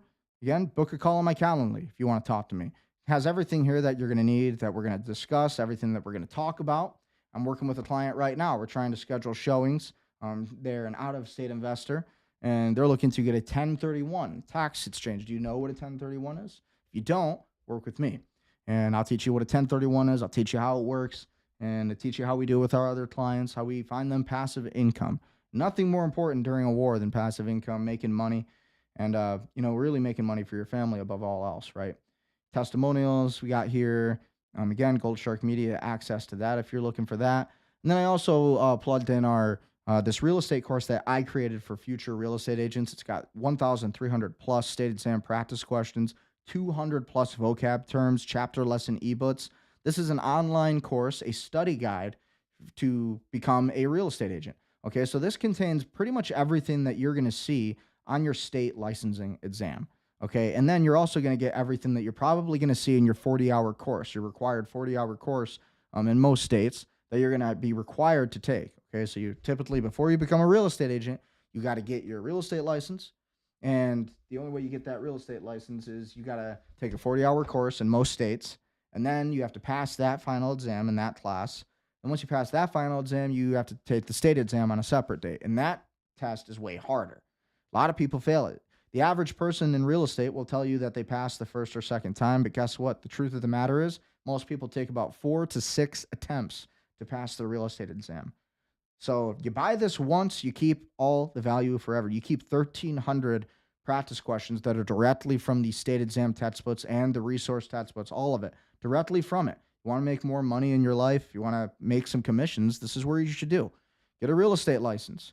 I like real estate. It's been working well for me. I mean, I just started doing it, but it's a lot of fun, and we're working with some people who are motivated and want to make money, and to me, there's nothing greater than that. Okay, so passreusa.com or shoot me a DM, and I'll hook you up. We'll hook you up, and we'll get you started on what we're doing in the future. Okay, so again, I guess we'll cover quickly anything new that's in the algorithm right now. So this was 47 minutes ago. While we were streaming, people don't understand how fast hypersonic missiles actually are. Wow. So this is, again, posted 47 minutes ago. I don't even know where this is supposed to be at. But let's take a look. We'll grok it in a minute. Damn, look at that. Did you see that? It's wild. That was fast. I would guess that that's definitely Israel, because I know for sure that only Israel and the United States have the outer space satellites, the satellite lasers. Okay. Listen to that song. A lot of people think that that's a conspiracy theory. It's not. We have satellite lasers. Yes, absolutely. Only the United States, only Israel, China, and then a few other countries. That's power right there, though. I don't know what. Crazy. How easy this war is going to be for them to win. It's a little scary to think about it. The United States, we're lucky that we live in America. Okay, so Laura Loomer, who is, again, she's Jewish. James Fishback, the Groyper leftist who is running for governor of Florida. He's not even a leftist. On the GOP ticket, just texted me a video of himself shooting a gun with the following caption: "Pull up Byron Donalds. Let's see if you're actually black." Then James said, "Could you text to Byron for me?" Tucker Carlson has endorsed Fishback for governor of Florida. President Trump has endorsed Byron Donalds. Today, Fishback praised Kamala Harris. So honestly, at the end of the day, it's like it's all infighting, but this is just kind of hilarious. Okay. Laura Loomer is just, I don't even know whose side is she on. Is she on Team Israel or America? Obviously, being Jewish, she's on Team Israel. Apocalyptic scenes leaking from Tel Aviv, even though massive censorship is underway. So let's grok this one. Let's see what happened here. The Post shares 20-second video depicting chaotic nighttime fires, burning cars, and firefighters responding to an urban area claimed to be Tel Aviv amid Iranian retaliatory missile strikes on Israel. On February 28, 2026, the U.S.-Israeli airstrikes targeted Iran, reportedly killing Supreme Leader Ali Khamenei. God, I always butcher that name. Prompting Iran's ballistic missile barrage on Israeli cities, including Tel Aviv, or overwhelming parts of the Iron Dome system. Author Furkan Gazukara, an AI researcher, highlights alleged Israeli censorship of attack footage, with Post garnering over 500 likes from users experiencing anti-Israel sentiments in the replies. So yeah, this is, again, let's see those anti-Israel sentiments. Let's see what people are saying. A lot of, obviously we have a lot of memes and, a lot of that, but people are definitely not happy that we don't want to be in a war with Iran. This is more footage. Again, allegedly, this is footage from Israel. We don't know for sure. Is it police? And just, again, this guy's always popping up in the ads algorithm. He is a Jewish rabbi, very against the West and the United States, calls us modern-day Rome, Edom, believes that we're going to just get wiped out. It's like, why are these people our allies again? Yeah, so the sparks are flying. Sparks are flying. Nope, we won't play that. Don't want to offend anybody. Don't want to offend the Twitter gods or the YouTube gods. So again, this is the actual full footage of the Iranian drone being intercepted right near the Burj Khalifa in Dubai. That's crazy. Look at that. So they were sending drone footage right into the Burj Khalifa. That's how many rich people live in here. They're really trying to target specific individuals here, aren't they? Who's working there? Again, so guys, what do you think about all of this? An Iranian drone is now targeting the Burj Khalifa in Dubai. Again, we're seeing it looks like that actually might have hit. Or is that the same video? I can't even tell. Dubai is getting smoked by Iran. Everything's hitting. It's funny because Andrew Tate had just made like this whole video that Iran was not striking Dubai and that Dubai was fine. If there's anybody from Dubai listening by chance, is this true? Is like what's happening? What's going on? Also, if you're listening to this, be sure to give a like, comment, subscribe. Give us your thoughts. What's your take on the entire geopolitical flashpoint that's happening in our modern world? Between the United States, between Iran, between Israel, what do you think is happening? Developing, the anime-based United States has dropped a new trailer that covers all of the events happened today between America, Israel, and Iran. The creator has been rapidly growing in popularity. Again, we covered one of his videos. This was another video that was posted by Psyop Anime.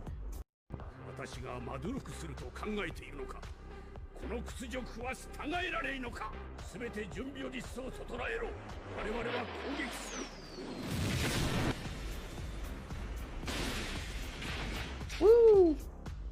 World War III, baby. Yep, we're in it. I'm not laughing about it. I'm not happy about it, but we're already in it. There's no going back.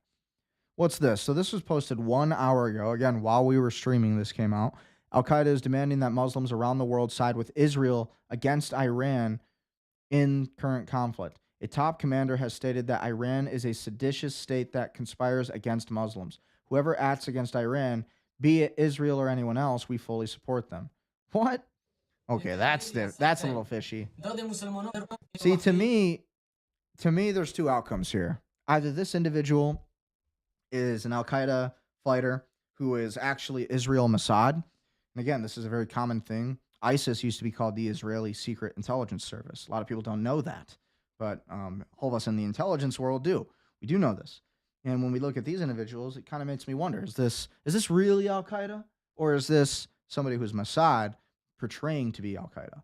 Because it seems very strange to me. All I know for sure is that There is no animosity, or there's total animosity between Muslims and Israelis. That's a given. There's absolutely no love between the two if you really study the two sects. So when you think about this, how real is this? Who is this person? Again, this guy is from Al-Qaeda, demanding that Muslims around the world side with Israel against Iran. What do you guys think about that? I don't really buy it. I think that this guy's probably Mossad, probably Israeli intelligence, dressing up, portraying, masquerading, provocateuring. U.S. Central Command, 2 hours ago, the Iranian regime was warned. CENTCOM is now delivering swift and decisive action as directed.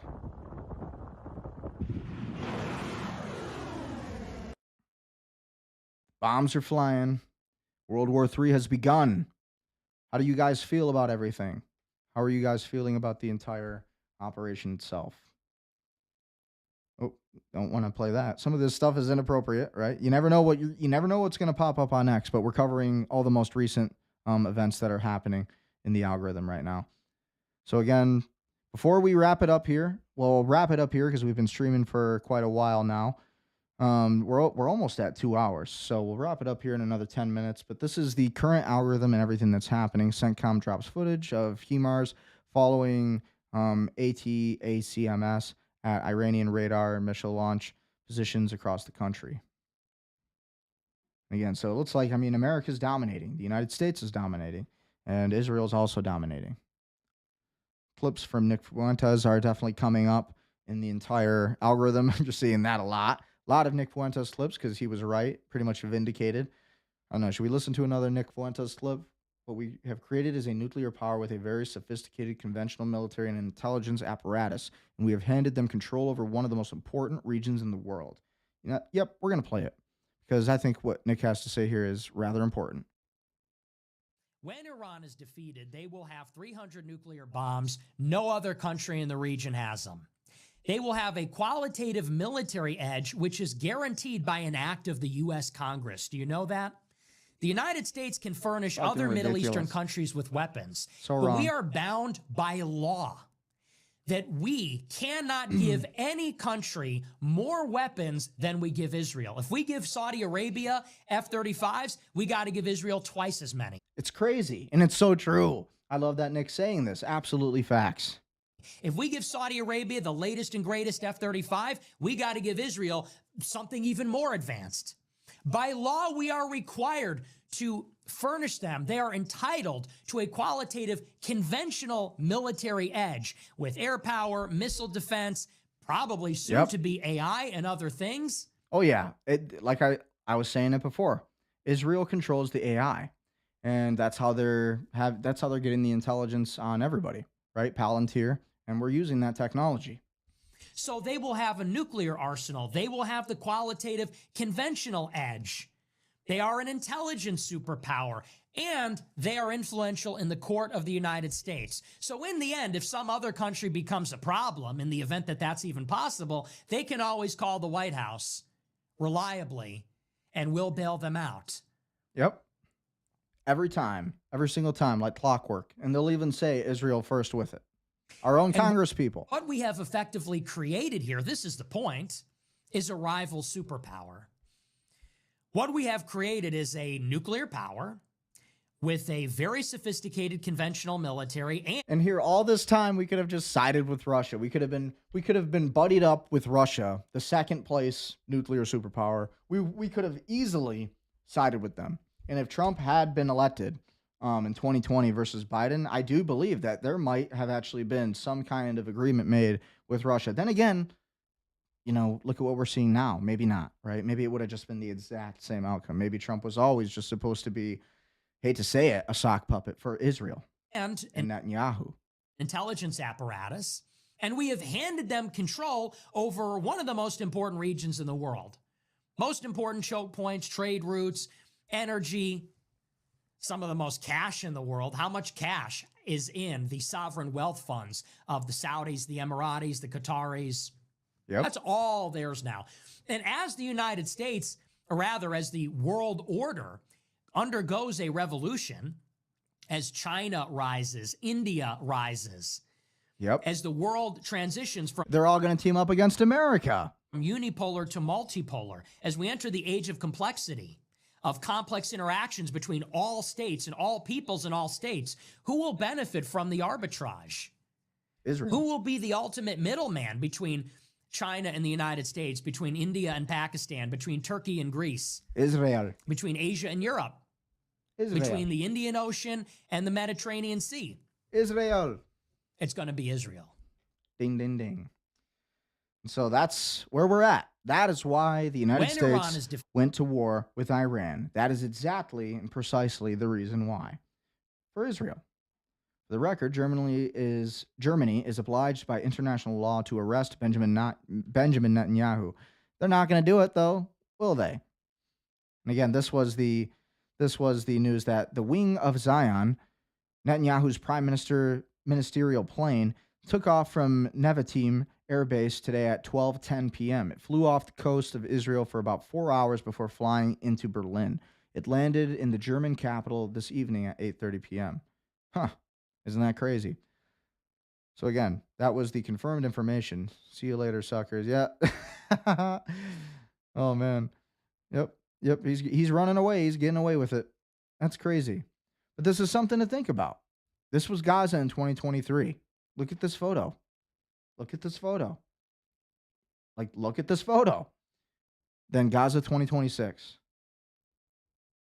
Look at that. And again, maybe not, I mean, it says Tel Aviv 2026 here, but I'm looking at the top two images here. And what I'm thinking is I'm looking at the middle image, Gaza City in 2026. Completely pillaged, wiped over, just wiped out completely. And you want to know what I think? When I look at this picture, I feel like Israel will do this to the United States as soon as they get a chance to, considering that they are very anti-Christian and very anti-Catholic and anti-America, apparently, according to their own words, their own actions especially. So we'll see what happens with all of this. We'll see what's happening when you have to fly back to Buchenwald for safety. Yeah. So again, more comments on Netanyahu fleeing Israel. If they're on visas, deport. Columbia University students now posting death to America. Wow. Columbia University. There's Fuentas. 10 minutes ago, Nick Fuentas tweeted, "Never Vance, never Rubio. The Iran war ticket just lost 2028." I agree with that. And we're going to click like on it. We'll even retweet it because it's totally true. Again, Iranian strikes U.S. airbase at Erbil International Airport in Iraq.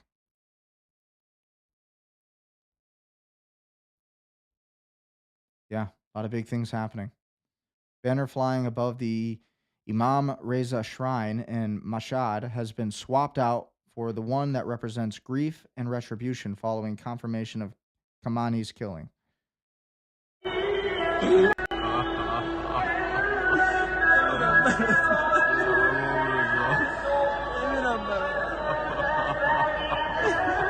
Yeah, so the more videos I'm seeing locally out of Tehran, locally out of Iran, it does not look like the people themselves are happy about this.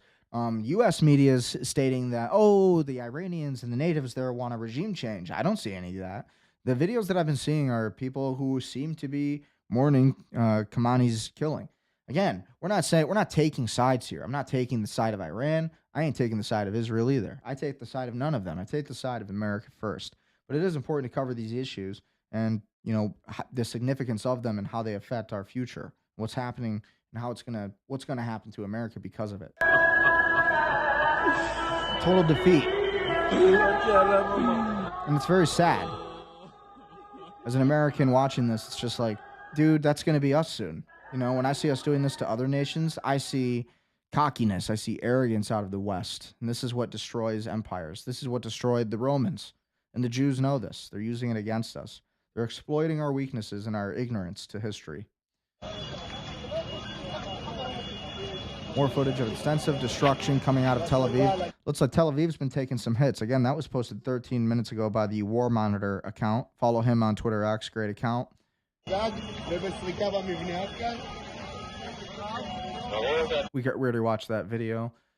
Following his betrayal of his promise not to start new wars, America First conservative hero Tucker Carlson spoke out against America last deep state neocon zero President Trump's decision to attack Iran, calling it absolutely disgusting and evil. Tucker says it will destroy the country. And I agree it will. So this is what's happening. This is what's new in the media. This is what's new on Twitter X. This is what people are talking about. Again, when I go to the homepage, based on my algorithm and the way it's architected, this is what's coming up for me. It looks like Nick Fuentas is live on Rumble discussing the U.S.-Israel regime change in Iran. So let's see. That's cool. Let's see. We'll go hop into Fuentas' page. We'll see what he's saying. Let's go watch some America First. Looks like he's live right now. Flack for that. Where are my apology forms? That's not enough apology forms. More apology forms. Where are the apology forms? Where are my apology forms? I was right. I was right. He was right. All of this, about everything, and you were wrong. Yeah. You Fuentas was me, right. You abused me. Everybody else was wrong, man. You mocked me, and you were wrong because you are stupid. I'm not because stupid. you are a stupid goy. Yep. So submit your apology forms. Submit your apology forms. Knew it was coming. I knew when I put this on, this is what I was going to hear. Love it, though. You owe me big time. Big time. We do, man. Fuentas for president 2028. I can see it. Why not? Because I certainly would feel better with Fuentas over J.D. Vance or Rubio or Gavin Newsom. That's for sure. Because I looked ahead, and I don't have a, what do they call it? I don't have a remote viewing technology. It's called follow the money. It's called, if you bet on Jews rigging it, you'll win every time. Yeah, I honestly agree with that. Anyway. And not to be anti-Semitic, but that's just where the data lies. That's where the data is telling us, pointing. Pretty good. I told you. He did. Unmatched perspicacity. Yep. Fuentas with the W. But what do you guys think about the entire war in Iran? And what do you guys think about what's going to happen next? What do you think is the future of America? Do you think America will continue this war? Do you think this will be a false war? Or do you think we will go to war with Iran for another 20 years? Where do you see things going? I see this becoming a 20-year war with Iran, most likely. And ultimately, I hope it doesn't happen. And obviously, I wish for the peace of Earth. I don't want there to be war. Nobody wants there to be war. It's not good for the United States to be in a war right now. It does not serve the American people to be in a war. It doesn't benefit the American people to be in a war. And it doesn't benefit your bank account. It doesn't benefit your family. It doesn't benefit you in any such way. And so it's like, when we took Venezuela, that made more sense. When we took, taking Greenland would have made more sense. Western Hemisphere dominance. But when we start messing with the Middle East and these countries of which we're totally outnumbered, outgunned, surrounded by a completely different people entirely, Israel should be fighting this war, not the United States. But here we are. And why? Well, I think it's because Trump has been compromised. I think Trump is in those. I know. I've read the Epstein files. I read what was in there. Yes, we know that not everything is true and that some things are true, some things are false in there. But we know enough information to know that there's really nothing else to say. Beside the fact that our entire government is occupied by Israel, fifth column, and the United States is essentially going down a road of another 20-year war in the Middle East, just like Iraq, just like Afghanistan. And then this will essentially be the destruction of the United States. You will see more laws against the freedom of speech in America. You will see more sleeper cells and Iranians and also Israelis who will masquerade as Iranians. The president has never been in more danger because of this decision. And all of this stems because our president was in the Epstein files, and he doesn't want anybody to know about that. And that's just my theories on it. That's my theories. It's not my theories. That's essentially the facts. That's where the facts lead. And so what will happen next is the question. Will Howard Lutnick be held accountable? Will we really be sending U.S. troops? If you are a U.S. troop, will you really fight and die for the state of Israel? While their troops don't even lift a finger? While their troops are hiding under a bunker right now in Tel Aviv? Not okay. So anyways, that's my thoughts on the entire war. We already saw this coming. We already knew this was going to be a reality. We already knew this was going to be a part of the reality that we're living in. We already knew this was a part of the war plans, the Trump doctrine. And, a lot of us just missed it. A lot of us really believed that Trump was just not going to get us into a war with Iran. We believed what we voted for. We believed voting for Trump was going to get us out of wars with Iran. But it got us into a war on behalf of the state of Israel. And Israel will benefit from this the most. They will become the second superpower of the planet. And now we will be in competition with them. And so that's kind of what I see happening. Unless cooler heads prevail, unless the right people get into office, and unless we elect the right people, unless we stop this war as a people, as a society. So that's my stance on it. Stay safe, stay powerful. Ultimately, be sure to like, share, comment, subscribe, spread the information.